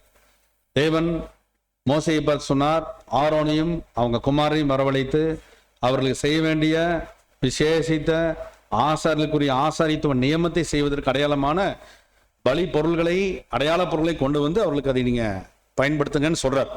இதுதான் லேவியராகமம் 8ஆம் அதிகாரத்திற்குரிய மிக முக்கியமான ஒரு காரியம். இதுல பலி செலுத்தப்படக்கூடிய பொருள்களை நம்ம பார்த்தோம்னா 2ஆம் வசனத்துல காளை குறிப்பிடப்பட்டிருக்கு. அது கர்த்தர் இயேசுவை, அவரது மாம்சீக பலியை அடையாளப்படுத்துது.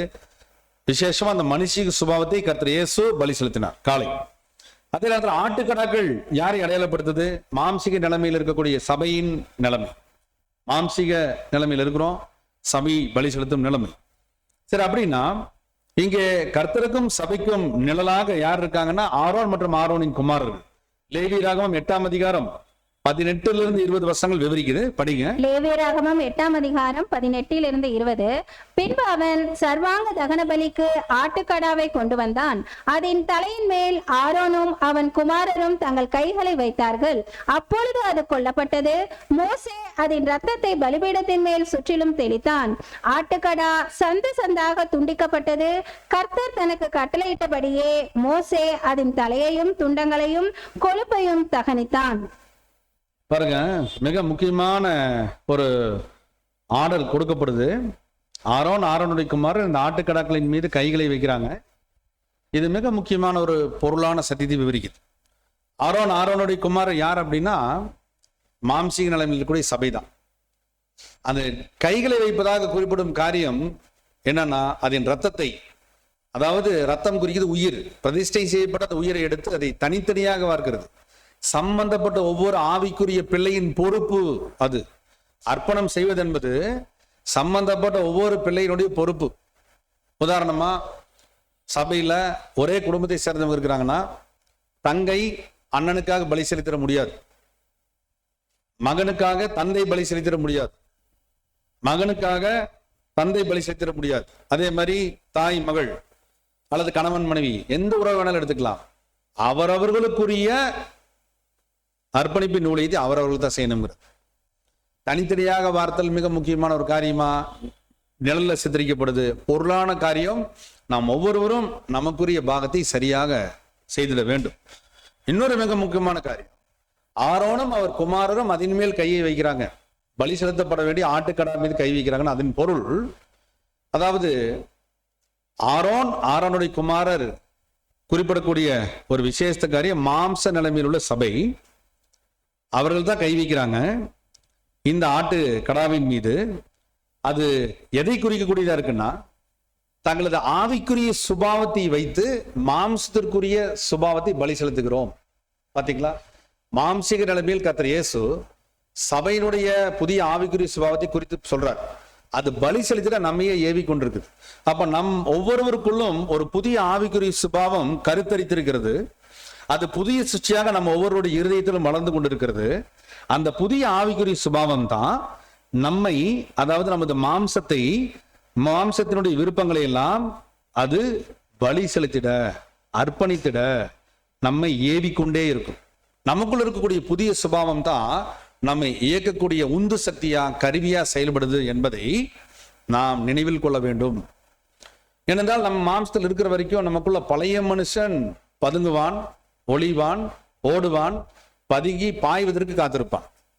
மாம்சன் கிரிகளை வெளிப்படுத்த எப்போதும் சமயம் பார்த்து கொண்டிருப்பான். ஆனால் நமக்குள்ள இருக்கக்கூடிய புதிய சுபாவமோ அந்த பழைய மனுஷனையும் என்னுடைய செய்களையும் களைந்து போட்டு அதை ஒழித்து கட்டுவதற்கு தீவிர முனைப்பு காட்டும். அதைத்தான் ஆரோனின் குமாரரும் அந்த கைகளை வைத்து புதிய சுபாவத்தை வைத்து அதை அடக்குவதை குறிக்குது. முழு பொறுப்பெடுக்கிறாங்க தங்களது மாம்ச சுபாவத்தின் மீது. அப்ப நம்ம ஒவ்வொருடைய ஆவிக்குரிய சுபாவத்தை நாம் வலுப்படுத்த வேண்டும். நமக்குள்ள இருக்கக்கூடிய ஆவிக்குரிய சிந்தனைகளை நாம வலிமைப்படுத்தணும். அதுக்கு நாம் என்ன பண்ணணும்? தேவனோடு நெருங்கிய தொடர்புல draw close to Yahweh God, தினமும் உண்மையாகவே ஜெபிக்கணும். உண்மையான ஜெபம் என்ன அப்படின்னா, பொய்யான ஜெபம் இருக்கான ஒரு கேள்வி வருது. அதுக்கு என்ன பேர் வைக்கிறாங்கன்னா ப்ராப்பர் பிரேயர்னு பேர் வைக்கிறாங்க. ப்ராப்பர் பிரேயர் யார் பண்ணது? ரோல் மாடல் பிரேயர் கர்த்தர் இயேசுவினுடைய. அதுக்கு முன்னாடி இருந்த இஸ்ரேலிய முற்பிதாக்களினுடையது. ஏன்னா அவங்க ஜெபிச்சாலாம் பிதாவாகி தேவன் கேட்டு அங்கீகரிப்பார். முறையான ஜெபம் ப்ராப்பர் பிரேயர். ப்ராப்பர் பிரேயருடைய ஒரு முக்கியமான தாற்பயம் என்னவென்றால், பிதாவாகிய தேவனுக்கு என்ன பிடித்திருக்குங்கிறத முதல்ல அனலைஸ் பண்ணணும்.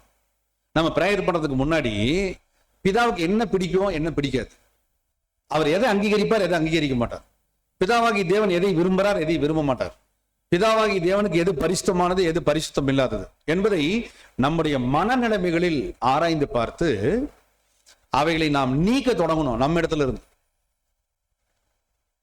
நீக்க முழு முயற்சி எடுக்க நாம் முன் வரும்போது நம்முடைய இருதயத்தின் ஆழத்திலிருந்து புறப்படக்கூடிய அந்த எண்ணம் பரிசுத்த ஆவியினால் ஏவப்பட்டு வார்த்தையின் வடிவமாக பிதாவின் சன்னிதானத்துல செல்லும் போது இந்த மகன், இந்த மகள் தன்னுடைய இருதயத்துல அவருக்கு பிடிக்காத, தேவனுக்கு பிடிக்காதவற்றை கைவிட முழுவதும் முன் வந்திருக்காங்க. இறுதிபூர்வமான தீர்மானம் எடுத்து இப்ப முன் வந்திருக்காங்க. ஆகவே இவரது ஜெபத்தின் சுகந்த வாசனை தூபத்தை நாம் ஏற்கலாம் என்று பிதா தீர்மானம் எடுப்பாராம். அதனாலதான் ரொம்ப அருமையா ப்ராஃபட்டிக் மேனர்ல சொல்வார் தாவீதும் சரி, சாலமனும் சரி, கர்த்தாவே எங்கள் வேண்டுதலுக்கு உமது செவிகள் திறந்திருப்பதாக கேட்பாங்க. ரொம்ப ரிக்வெஸ்ட் பண்ணி கேட்பாங்க. ஏனென்றால் வேதத்தை கேளாதபடி தன் செவியை விளக்கனுடைய ஜெபம் பிடிக்கலன்னு கூட தேவன் சொல்லல, மாறாக அருவருப்பானதுன்னு சொல்லிட்டார். மிக மிக புறக்கணிப்பு செஞ்சிருவேன்னு சொல்லிட்டார். ஆக நாம் வேதத்தை கேட்கக்கூடிய, தேவனுக்கு பயப்படக்கூடிய, தேவனுக்கு பிடித்ததை செய்யக்கூடிய பிள்ளைகளாக நாம் உறுதியான செயல்பாடுகளுக்குள்ளும், தீர்மானங்களுக்குள்ளும், மனநிலைமைகளுக்குள்ளும், விசுவாசத்துக்குள்ளும் கடந்து வந்திருக்க வேண்டும். இதை உறுதி பண்ணணும். இதை உறுதி பண்ணாம நாளெல்லாம் கரங்களை விரித்து தேவனிடத்தில் ஜெபித்து ஏதாகிலும் ஒன்றை பெற்றுக்கொள்ளலாம் என்று நினைத்தால் அவருடைய பக்தி வீணான தேவ பக்திங்கிறார். ஏசாயத்திற்கு மூலம் அதை கண்டித்தார். ஆகவே ப்ராப்பர் பிரேயர் பயணத்தை நம்ம தொடங்கணும். அவர் வானத்தில் இருக்கிறார், நீயோ பூமியில் இருக்கிறாய், ஆகலால் உன் வாயின் வார்த்தைகள் சுருக்கமான ஜெபம் போதும். சுருக்கமான ஜெபம் போதும். தேவனாவது எதிர்பார்க்கிறார். ஆனா அந்த ஜெபம் எப்படி இருக்கணும்? ப்ராப்பரா இருக்கணும். அதனாலதான் ஒவ்வொரு முறையும் ஒரு உண்மையான புதிய சுவாதம் இருக்கக்கூடிய தேவ பிள்ளைகளை தேவனோடு தொடர்பு கொள்வதற்கு தேவன் அழைக்கும் போதெல்லாம் இதை செக் பண்ணி சொல்றாரு. ஏனென்றால் நம்முடைய எனர்ஜி, நம்முடைய டைம், நம்முடைய பலி செலுத்தும் சிந்தனையில வேஸ்ட் ஆயிடக்கூடாது. Don't beat up the bush, புதரை சுற்றி அடிச்சிட்டு கூடாது. சரியான பலிபீடத்துல சரியான பலி பொருளை சரியான பலியாக புதிய சுவாத்தை பயன்படுத்தி நாமே பலி செலுத்த உற்சாகமாய் முன் வரணும். இவைகள் தேவனால் அங்கீகரிக்கப்படுவதற்கு அடையாளம். இவைகள் முறையாக செலுத்தப்படாவிட்டால் ஏனோ தானவென்று செலுத்துவதற்குரிய அல்லது கவனக்குறைவென்று செலுத்துவதற்குரிய அடையாளங்களாகி போகும். ஆமன்மானவர்களே, கொர்நேலியினுடைய ஜெபம் இங்கே கவனிக்க சொல்றார் இந்த ஆவிக்குரிய பாடத்துல. கொர்நேலியே உன்னுடைய தான தர்மங்கள் வந்து எட்டினதுன்னு சொல்லுவார். அங்கீகரிக்கப்பட்டதுன்னு சொன்னாரா? இல்ல. ஒய்? ஏன் சொல்ல? தேவனுடைய சன்னிதானத்தை வந்து எட்டினது. The first Gentile from the Greek, ரோமானிய கவர்மெண்ட்ல ஃபர்ஸ்ட் ஜென்டல், முதல் புறச்சாதி அங்க நினைவு கூறப்பட்டுச்சு. பட் அங்கீகரிக்கப்படலை. ஏன் அப்படின்னா கிறிஸ்து இயேசுவின் ஈடுபலியை அவர் விசுவாசிக்க வேண்டும். கிறிஸ்து இயேசுவை தனது சொந்த இரட்சகராக அவர் ஏற்றுக்கொண்டிருக்க வேண்டும். கிறிஸ்து இயேசுவின் சுவிசேஷத்திற்கு அவர் சொந்தக்காரராக வேண்டும். இதற்கென்ற பிரத்யேக தற்கால சத்தியம் அவருக்கு அப்போது வழங்கப்பட வேண்டும். அதற்கு அவருடைய அம்பாசிடர் வந்தாகணும். என்கிறது அப்போஸ்தலன் வந்தாகணும். சைமன் பீட்டர் அதற்கு பணிக்கப்பட்டார்.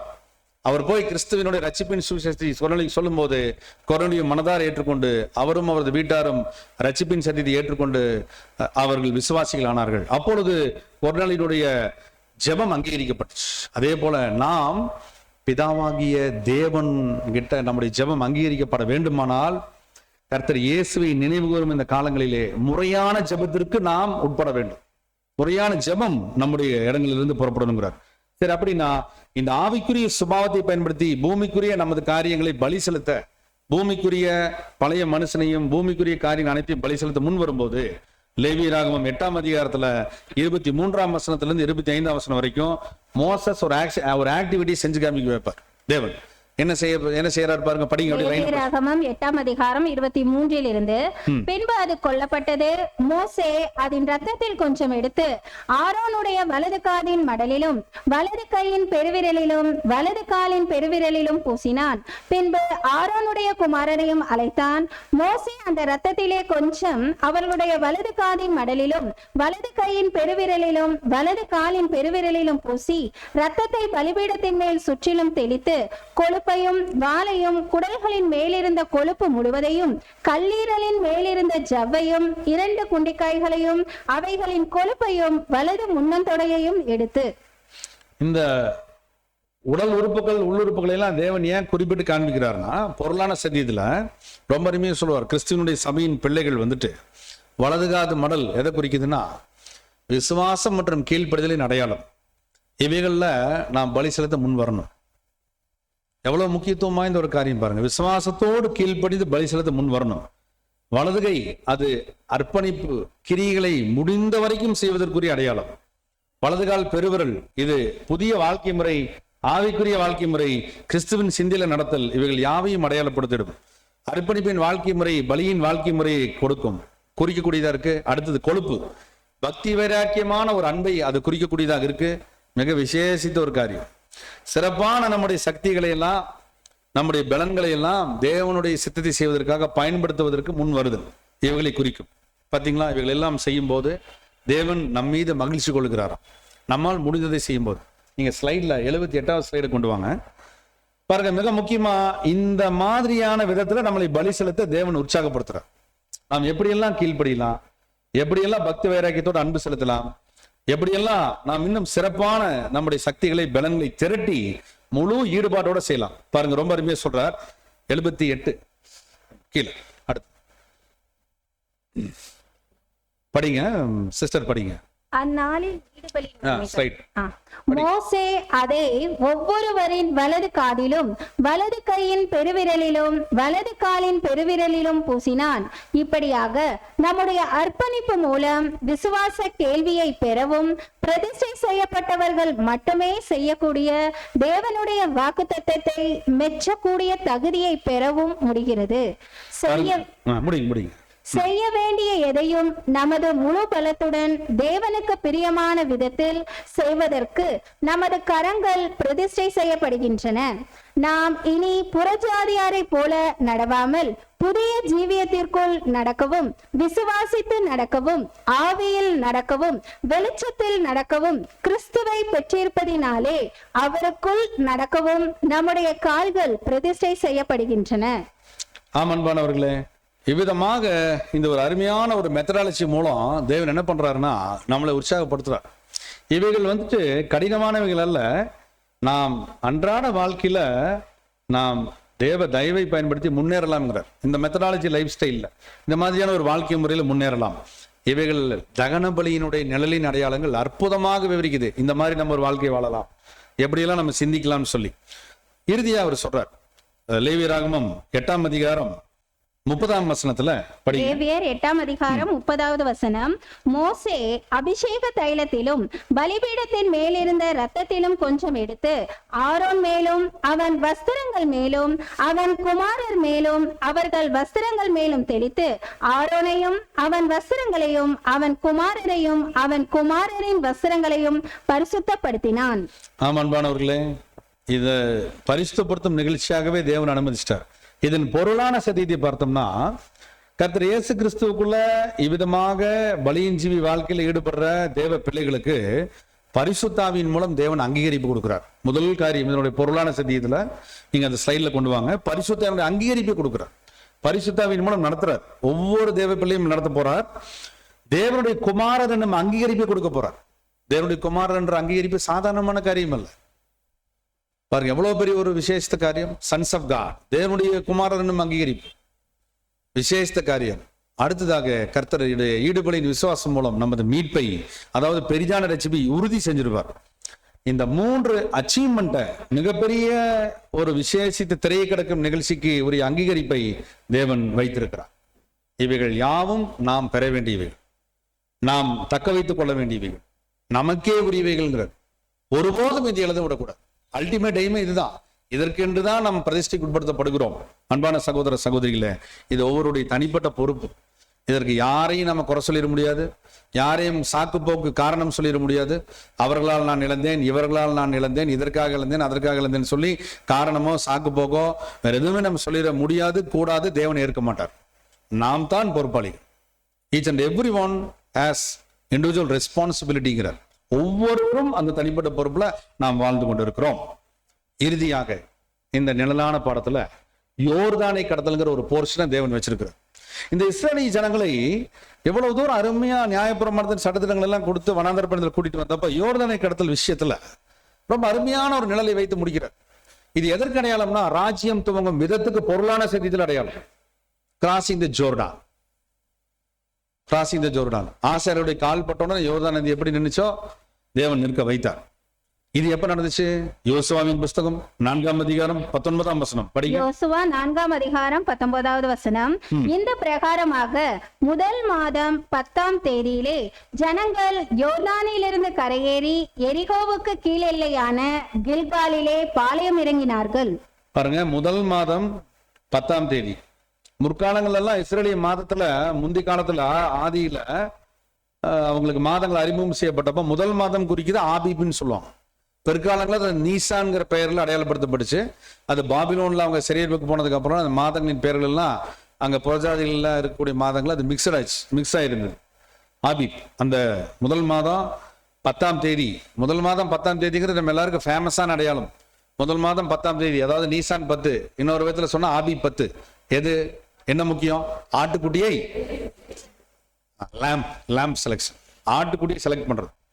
ஆட்டுக்குட்டியை செலக்ட் பண்றதுங்கிறது பொருளான சத்தியத்தில் எதற்குரிய நிஜம் ஏற்றகால சத்தியம்னா, மேசியாவாகி இயேசு கிறிஸ்துவை இஸ்ரேலிய மக்கள், அதாவது அந்த இஸ்ரேலிய தேசத்தார் அடையாளம் காண துவங்குவதே இதை அடையாளப்படுத்துது. இப்ப நம்ம வாழ்ந்துட்டு இருக்கிற காலகட்டம் எப்படிப்பட்ட காலகட்டம் தொடங்கி இருக்குன்னா, ஆபி 10 கமெண்ட்ஸ் ஆயிடுச்சு. இஸ்ரேலிய ஜனங்கள் யார் மேசியாங்கிறத ஆராய தொடங்கியிருக்காங்க. ஏற்கனவே ஆராய தொடங்கி சில தோல்விகளை சந்திச்சாங்க. ஆனா இப்போ யூத மக்கள்ல இருக்கக்கூடிய பக்தி மார்க்கத்தமைந்த இர்கன்ஸ் பிரிவு மேசியா யாரு என்பதை அடையாளம் காண்பதற்கு பெரிய அளவில் ஆராய்ச்சிகளை தீவிரப்படுத்தி இருக்காங்க. அன்பானவர்களே, அப்படி தீவிரப்படுத்தும் போது இஸ்ரேல் தேசத்தினுடைய குடிகளாக பயபக்தியுள்ள யூதர்கள் இந்த பணியை தொடங்கி இருக்காங்க. எல்லாருமே கிடையாது. மோஸ்ட் மாடர்னிஸ்ட் ஜூஸ் 95% இருக்கிறாங்க. அவங்கெல்லாம் இப்ப எதுல இருக்காங்கன்னா, இஸ்ரேலுடைய நேஷனல் இன்டிகிரிட்டியில் இருக்கிறாங்க. அப்படின்னா தேசிய பக்தியில, தேசிய பட்டியல் இருக்கிறாங்க. இப்ப இஸ்ரேல் எந்த தேசிய பட்டியல் இருக்குது? வார் அகைன்ஸ்ட் ஈரான். வார் அகைன்ஸ்ட் ஈரான். இப்ப என்ன நடந்துட்டு இருக்குது?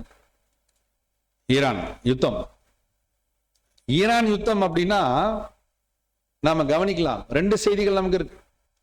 ஒன்று, இஸ்ரேல்ல மையப்படுத்தி தான் அந்த யுத்தம் வெடிச்சிருக்கு. இஸ்ரேலை அந்த வரைபடத்தை நீக்குவோம்னு சொல்லி மிடில் ஈஸ்ட் பவரா இருக்கக்கூடிய ஈரான் சொல்லிட்டு இருக்கிறாங்க. இவர்களுக்குரிய துணை தேசங்களும் இவங்களுக்கு சப்போர்ட்டரும் இருக்காங்க, எதிர்ப்பாளர்களும் இருக்கிறாங்க. அதே நேரத்தில் அந்த நாட்டின் குடிகள் அவங்க 2 வகையான பிரிவினராக இருக்காங்க. ஒன்று, தற்கால ஆட்சியாளர்கள். அவர்கள் இனி எங்களை ஆள வேண்டாம், நாங்கள் புதிய ஆட்சியாளரை கொண்டு வரதுக்கு ஒத்துழைப்பு கொடுக்கிறோம், அதற்கு சர்வதேச உதவி செய்யணும் அமெரிக்கா பார்த்து கோரிக்கை விடுக்கிற பகுதியினரும் இருக்கிறாங்க. சேம் டைம் இல்ல அமெரிக்க தலையீடோ எந்த நாட்டின் தலையீடோ எங்களுக்கு வேண்டாம், நாங்க எங்க தேசத்தை பார்த்துக்கிறோம்னு சொல்றவங்களும் இருக்கிறாங்க. இப்படி ஒட்டு மொத்தமா ஒரு குழப்பத்தில் இருக்கக்கூடிய ஒரு பகுதியாக அந்த பகுதி இப்போ சென்று கொண்டிருக்கு. அன்பானவர்களே, இப்படிப்பட்ட ஒரு சூழல்ல மேசியாவாகி இயேசு கிறிஸ்துவையும் அவரது தெய்வீக திட்டத்தையும் அறிந்து கொள்ள வேண்டிய இந்த இஸ்ரேலிய மக்களை தேவனுடைய திட்டமானது நிச்சயம் அழைத்து செல்ல இருக்குது. தேவனுடைய திட்டத்தின் பிரகாரம் இவர்கள் விசேஷித்த அனுபவங்களுக்குள்ளாக, நிகழ்ச்சிகளுக்குள்ளாக அழைத்து செல்லப்பட போறாங்க. இஸ்ரேல் எதை நோக்கி அழைத்து செல்லப்பட போகுதுன்னா, இறுதி நேர இறுதி கால யுத்தத்தை நோக்கி ஸ்டெப் பை ஸ்டெப்பா நடத்தி செல்லப்பட போகுது. Royal March fast towards Armageddon. Armageddon நோக்கிய ஒரு பயணத்தை இஸ்ரேல் தொடங்கியிருக்கு. அதற்கு என்னென்னலாம் காரணமா அமையணும் அப்படின்னு சொன்னா, இஸ்ரேலுக்கு எதிராக கடும் வெறுப்பு வரணும். எல்லாத்துக்கும் கடும் வெறுப்பு வர்றதுக்கு இஸ்ரேல் என்ன பண்ணிருக்கணும், சுற்றிலும் இருக்கக்கூடிய நாட்டு தலைவர்களை ஒழித்து கட்டியிருக்கணும். அப்படி ஒழித்து கட்டுவதற்கு உரிய நிகழ்ச்சிகள் தொடங்கியாச்சு. அயத்துல்லா கொமேனி அசாசினேஷன், மிகப்பெரிய படுகொலை. தொடர்ந்து அவருடைய சக்சஸரா அறிவிச்சிருக்கிறாங்க. அவரை ஒழித்து கட்டுவதற்கு தீவிர பிளான் போடப்பட்டாச்சு. ராணுவ தலைமை தளபதி போன வாரம் மறுபடியும் கொண்டிருக்காங்க. 48 பேர் தொடர்ந்து கொண்டுட்டாங்க. இப்போ இஸ்ரேல் மீது சர்வதேச நெருக்கடியும் சர்வதேச அழுத்தமும் இனிவரும் காலங்களில் மிகப்பெரிய அளவில் வருவதற்கு இவைகள் எல்லாம் அடிப்படை காரணங்களாக இருக்க போகுது. நாட் ஓன்லி ஈரான், இது தொடரும். ஈரானுக்கு எந்தெந்த நாடு சப்போர்ட் பண்ணதோ அவங்க மேலே கை வைக்க மொசாத் பிரிவும் அமெரிக்க FBI-யும் இன்னும் அவங்களுடைய ப்ராக்சிஸ் என்று சொல்லப்படக்கூடிய அவங்களுடைய சப்போர்டர்ஸ் அவங்களும் தீவிரவாத குழுக்களை இறக்கி விட்டுருக்காங்க. இப்படி அந்த ரீஜன்ல மிகப்பெரிய அளவு பிராந்திய பதற்றத்தை, டெரிட்டரி பிரஷரை அவங்க கொடுக்க இருக்கிறாங்க. இரண்டு தரப்புமே கொடுக்கும்போது இஸ்ரேலை நேசித்து ஆதரவு தெரிவிச்சிட்டு இருந்த அந்த நேச நாடுகள் இஸ்ரேலை கைவிட தேவன் அனுமதிப்பார். எரேமியா ப்ராபசி தெளிவா சொல்றார், உன் நேசர்கள் உன்னை கைவிடுவார், உன் நேசர்கள் உன்னை மறப்பார்கள். அந்த அளவுக்கு நேச நாடுகள் அடி கொடுக்க போகுது. அப்ப வெஸ்டர்ன் வேர்ல்டு, மேற்குலகம் அதிர்ச்சி அடைய போகுது. அதற்குரிய சம்பவங்கள் இனி நடக்க போகுது. இப்படியாக தேவனுடைய கரம் மேசியாவை இஸ்ரேல் அடையாளம் காணும் விதத்தில் அந்த தேசத்தை நடத்த போகுது. அன்பிலீவபிளி. இது மீடியாக்களுக்கு தெரியாது. மீடியாக்களை பொறுத்த வரைக்கும், அனைத்து சமூகங்களை பொறுத்த வரைக்கும் இரண்டு மதங்களோ இனங்களோ அல்லது நாடுகளுக்கு இடையான போர் என்றுதான் பார்ப்பாங்க. ஆனா நாமோ தேவனுடைய பிள்ளைகள், கர்த்தர் இயேசுவை பின்பற்ற அழைக்கப்பட்டவர்கள். நாம் எந்த கண்ணோட்டத்தோட தான் பார்க்கணும்னா, தேவ திட்டத்தின் கண்ணோட்டத்தின் அடிப்படையில் தான் நம்ம ஆராய வேண்டும். எப்படி மேசியாவாகி இயேசு கிறிஸ்துவை அடையாளம் காண துவங்குவதை தேவன் சில விசித்திரமான நிகழ்ச்சிகள் மூலம் அவர் ஏற்பாடு செய்ய இருக்கிறார். அதில் ஒன்றுதான் இந்த போர்க்கள சூழல்கள். இஸ்ரேலுக்கு எதிராக மிகப்பெரிய வெறுப்புணர்வு பெருகி கொண்டிருக்கும். அது ஒரு குறிப்பிடத்தகுந்த அளவு உச்சத்தை எட்டும் போது ஆட்டுக்குட்டியின் சொரூபம் தலையிடும். அதுக்கு சத்துவம் கொடுக்கப்பட்ட நிகழ்ச்சி நடந்தாச்சு. யார் அவங்க? பேப்பசி. பேப்பசி இப்ப எப்படி விஸ்ரூபம் எடுத்து நிற்குது? Not only பேப்பசி but also WCC அவர்கள் இணைய இருக்கிறாங்க அப்படின்னு வேர்ல்டு மீடியாவும் மற்றவங்களும் சொல்லிட்டு இருக்கிறாங்க. பட் ஆல்ரெடி இணைஞ்சாச்சு. எப்படியெல்லாம் இணைஞ்சிருக்கிறாங்கன்னா ரகசியமா அவர்கள் தமிழர்களுக்கு ஒப்பான சத்தத்தை பிறப்பிக்க தொடங்கி பல தசாப்தங்கள் முடிஞ்சிருச்சு. டிகேட்ஸ் ஆயிடுச்சு. பல 10 ஆண்டுகள் கடந்துட்டு போயிட்டே இருக்கு. இப்ப இனி வரக்கூடிய அடுத்த வருடத்துக்குள்ள இவர்கள் அவர்களோடு இணைந்து என்ன செய்ய போறாங்கன்னா, அர்மகதோன் யுத்தத்தினுடைய செயல்பாடுகளை அவர்கள் தீவிரித்து ஒருங்கிணைக்க போறாங்க. அன்பானவர்களே, இப்படிப்பட்ட ஒரு சூழல்ல தான் தேவனுடைய மாபெரும் தெய்வீக திட்டத்தினுடைய அடையாளம் நடக்குது. மீகா 5:5 படிங்க. மீகா 5. மீகா 5ஆம் அதிகாரம் 5வது வசனம். இவரே சமாதானக்காரனர்.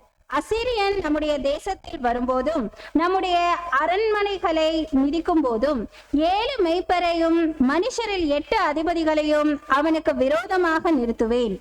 பாருங்க, ரொம்ப அருமையா சொல்லிட்டார். இந்த மிக முக்கியமான இறுதி யுத்தத்தினுடைய தருணத்துல மெய்ப்பர்களாக 7 பேர், அது குறிக்குது மகிமையடைந்த சபை. அதிபதிகளாக 8 பேர். அவர்கள் யாரை இடையிலப்படுத்துறாங்க அப்படின்னா முற்பிதாக்கள். அப்ப இவர்களை தேவன் விசேஷித்த வகையில் ஆயத்தம் செய்து கொண்டிருக்கிறார். இந்த இரண்டு கூட்டத்தாரையும். ஒரு கூட்டத்தார் வானத்து நட்சத்திரங்களின் வகுப்பினர், மகிமையுடைய சபை. இன்னொரு கூட்டத்தார் கடற்கரை மணர்த்தனையான திரட்சியின் தலைவர்கள், பிரபுக்கள் இவங்க. அப்ப இந்த முற்பிதாக்கள் எப்படி உயிர்த்தெழுதல் வருவாங்க? பெட்டர் ரிசரக்ஷன், அதன் பொருள் மேன்மையான உயிர்த்தெழுதல். அப்ப இந்த மேன்மையான உயிர்த்தெழுதல் வரக்கூடிய இவர்கள் வைத்து தேவன் என்ன செய்ய போறாருன்னா, மிகப்பெரிய அற்புதங்களை அந்த இறுதி யுத்தத்துல அவர்களுக்கு நிகழ்த்தி காண்பிக்க போறார். இவைகள் எல்லாம் எங்கே இணைக்கப்பட்டிருக்குன்னா, கிறிஸ்து இயேசுவை அவர்கள் நினைவு கூற தொடங்குவதில் இணைக்கப்பட்டிருக்கு. கிறிஸ்து இயேசுவின் மீது அவர்கள் நம்பிக்கையும் தொடர்ந்து அவரை அறிந்து கொள்ளக்கூடிய காரியங்களிலே பல்வேறு முன்னேற்றங்களையும் இந்த இஸ்ரேலிய மக்கள் உள்ள அழைக்கப்பட இருக்கிறாங்க. இவைகள் எல்லாம் பிற்காலங்களிலே முற்பிதாக்கள் பார்த்து கொள்ள இருக்கிறாங்க. ஆகவே அன்பானவர்களே, நாம சைட்ல 74 நீங்க கொண்டு வாங்க. எப்படி அவர் வைக்கிறாருன்னா, இஸ்ரேல் வெற்றி பெறுவதற்கு பிதாவாகி தேவன் தான் ஏற்பாடுகளை செய்றார். படிங்க மீகா 5:7. மீகா 5ஆம் அதிகாரம் 7வது வசனம். யாக்கோபிலே மீதியானவர்கள் கர்த்தராலே வருகிற பனியை போலவும் மனுஷனுக்கு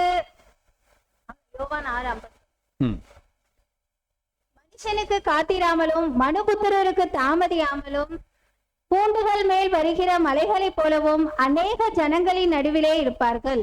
இஸ்ரவேல் வெற்றி பெற பிதாவே தன் வல்லமையால் போர் செய்து புதிய ஆளுகையை மேசியா மூலம் தருவார். ஆமான்பானவர்களே, மீகா 5:7 யாக்கோபிலே மீதியானவர்கள் என்று ஒரு வகுப்பினரை சொல்றார். யாருன்னா ரெமனன்ட் ஆஃப் இஸ்ரேல். இஸ்ரேல்ல இறுதியாக ஒரு சிறு கூட்ட ஜனத்தை வைத்து பிதாவாகி தேவன் இறுதி யுத்தத்தில் வெற்றி பெற வைக்கிறார். இந்த தீர்க்க தரிசனம் விவரிக்குது. இவர்கள் எதை நிமித்தம் வெற்றி பெற போறாங்க அப்படின்னா, மேசியா மூலம், அவர் அனுமதிக்கக்கூடிய முற்பிதாக்கள் மூலம் இறுதி போர்ல தேவன் தனது வல்லமையை வெளிப்படுத்த போறார். அந்த வல்லமையின் மூலம் தான் இவர்களுடைய வெற்றி உறுதி செய்யப்பட போகுது. ஆக கண்ணுக்கு தெரியும் ராஜ்யத்தில் அதிபதி வகுப்பாராகிய முற்பிதாக்கள் வகுப்பரை தேவன் வெளிப்பட வைத்து அவர்கள் மூலம் வெற்றி பெற்றுத்தர இருக்கிறார். ஆகவே கர்த்தர் இயேசுவினால் மேற்பார்வையிடப்படக்கூடிய போராக அந்த அர்மகதோன் நிச்சயம் அமையும். ஆகவேதான் இந்த வெற்றியின் மூலம் ஒட்டுமொத்த உலகமும் மிகப்பெரிய ஒரு பாடத்தை கற்க இருக்குது. தேவன் பார்த்து கொள்வார். எப்படி முதல்ல மவுண்ட் மோரியாவில் 3 விதமான நோக்கங்கள் கொடுக்கப்பட்டுச்சு. ஒன்று, அது எப்படிப்பட்ட ஒரு இடம், அதனுடைய ஆவிக்குரிய பொருளை நம்ம பார்த்தோம். சீன் பை யாவே, தேவன் பார்த்து கொண்டிருக்கிறார். அந்த இறுதி யுத்தம் அங்கதான் நடந்து முடியுது. இப்போ அந்த இடத்துக்கு என்ன பேருனா, புறஜாதிகள் அங்க என்ன கட்டிட்டாங்க? அல் அக்ஷா, அவங்களுடைய தொழுகைக்குரிய இடமா வச்சிருக்கிறாங்க. ஆனா தேவன் அங்கே சாலமோன் தேவாலயத்தினுடைய அதே இடத்த தேவன் அவங்களுக்கு மீட்டு கொடுத்து, தேவன் பார்த்து கொண்டிருக்கக்கூடிய பலிபீடத்தை அவர் விசேஷமாக அவங்களுக்கு புதுப்பித்து தந்து, பிளேஸ் ஆஃப் டிவைன் விஸ்டம் என்று அதுக்கு இன்னொரு பேர் இருக்கு, தெய்வீக ஞானத்தை வெளிப்படுத்தி பிதாவாகி தேவன் அங்கே தனது பரிசுத்த நாமத்தை மகிமைப்படுத்துவார்.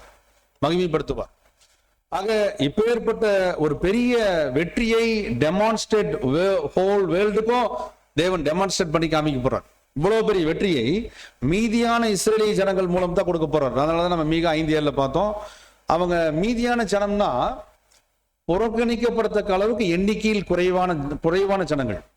அப்ப இவர்களை கொண்டுதான் பிதா இறுதி வெற்றி கொடுக்க போறார். அப்ப இவர்கள் அனைவரும் கிறிஸ்து இயேசுவை முழுமையாக விசுவாசித்து, அவரை நினைவு கூர்ந்து, அவரது பலியை நினைவு கூர்ந்து, அவரது மேசியாத்துவத்தை முழுமையாக அறிந்து, ஈடுபலியின் மகா மேன்மைகளை அவர்கள் சுமந்து ஒட்டுமொத்த இஸ்ரேலிய மக்களுக்கும் அவர்கள் சாட்சிகளா இருக்க போறாங்க என்பதுதான் யோர்தானை கடத்தல்ங்கிற பாடத்துல தேவன் வைத்திருக்கக்கூடிய பிரம்மாண்ட பொருள். அன்றைக்கு எப்படி அந்த வாக்குத்தத்தம் பண்ணப்பட்ட தேசத்துக்குள் உள்ள நுழைஞ்சாங்க, சுதந்திரித்தாங்களோ, அதே போல இந்த மீதமான இஸ்ரேலிய ஜனங்கள் தான் அர்மகதோன் யுத்தத்துல, இறுதி யுத்தத்துல வெற்றி பெற்று வாக்குத்தத்த தேசத்துல இவர்கள் சுதந்திரித்து அதன் பலனை அனுபவிப்பதற்கு மேசியாவே காரணம். முற்பிதாக்களை தேவன் மேன்மையான உயிர்த்தெழுதல்ல கிறிஸ்து இயேசுவின் மூலமே உயிர்த்தெழ வைக்கிறார் என்பதை அவர்களுக்கு புரிய வைக்க போறார். 100% அவங்களுடைய டவுட்ஸ் எல்லாம் கிளியர் பண்ணப்பட போகுது. இப்படியாக பிரமிக்கத்தக்க ஒரு விசேஷித்த காரியம் ஈடுபலியின் மகா மேன்மையான காரியங்கள் மூலமா வெளிப்படுத்தப்பட போகுது. கர்த்தர் இயேசுவை விசேஷமாக ஒரு பெரிய பாடமா இஸ்ரேலிய ஜனங்கள் பெற இருக்கிறாங்க. அன்பான சகோதர சகோதரிகளே, இப்படியாக தேவனுடைய தெய்வீக ஞானம் முழுமையாக வெளிப்படுத்தப்பட போகுது. ஆகவே கர்த்தராகிய இயேசு கிறிஸ்துவை நினைவு கூறக்கூடிய இந்த 3 கட்ட வேதாகம நிழல்கள் நமக்கு மிக முக்கியமானவை. ஏனென்றால் தேவனுடைய திட்டமானது இவ்விதமாக தேவனால் கர்த்தர் இயேசுவின் மூலம் செயல்படுத்தப்பட இருக்குது. ஆகவே நாம் இந்த ஆண்டு மார்ச் 31 நினைவு கூறுதலை நாம் ஆசரிக்கும் போது நம்முடைய ரட்சிப்பு நிறைவேறுவதற்கு நாம் ஜெபிப்பதிலே முறையான ஜெபத்தை மற்றும் ஒட்டுமொத்தமான இந்த இஸ்ரேலிய மக்களினுடைய மீட்பு, pray for the peace of Jerusalem, எருசலேமின் சமாதானத்துக்காக வேண்டிக் கொள்ளுங்கள் என்பதற்கான நம்முடைய ஜெபம் நிச்சயம் இருக்கணும். ஏனென்றால் அதற்காக நாம் ஜெபிக்கும் போது நிச்சயமாகவே நாம் வாக்குத்தத்தத்தின் பிள்ளைகள் என்பதை உறுதி செய்கிறாங்கிறார். அநேக தேவ பிள்ளைகள் அதற்காக ஜெபித்துக் கொண்டிருக்கிறாங்க. தொடர்ந்து ஈடுபடியின் மகா மேன்மைகள் இஸ்ரேலி ஜனங்களுக்கும் சரி, ஒட்டுமொத்த உலக ஜனங்களுக்கும் சரி, அவைகள் சுவிசேஷமாக இனி வரும் நாட்களிலே காலங்களிலே அறிவிக்கப்பட இருக்கிறது. அதற்கு முன்பதாக இந்த வாக்குத்தத்தின் பிள்ளைகளாகிய ஈசாக்கு வகுப்பாருக்கு நமக்காகவே தேவன் பிரத்யேகமாக இவர்களை கற்பிக்கிறார்.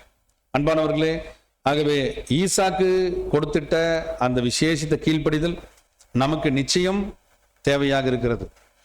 ஆபிரகாம் எப்படி ஈசாக்கை கையாண்டாரோ அதே போல பிதாவாகி தேவன் நாம் கர்த்தர் இயேசுவின் மூலம் நம்மை கையாளுகிறார். பிதாவாகி தேவன் இயேசு கிறிஸ்துக்கு எல்லாவற்றையும் சுதந்திரமாக கொடுத்தது எப்படியோ, எல்லாவற்றையும் மறந்தது எப்படியோ, அப்படியே அவர் அருமை திருச்சபைக்கும் மறல இருக்கிறார்.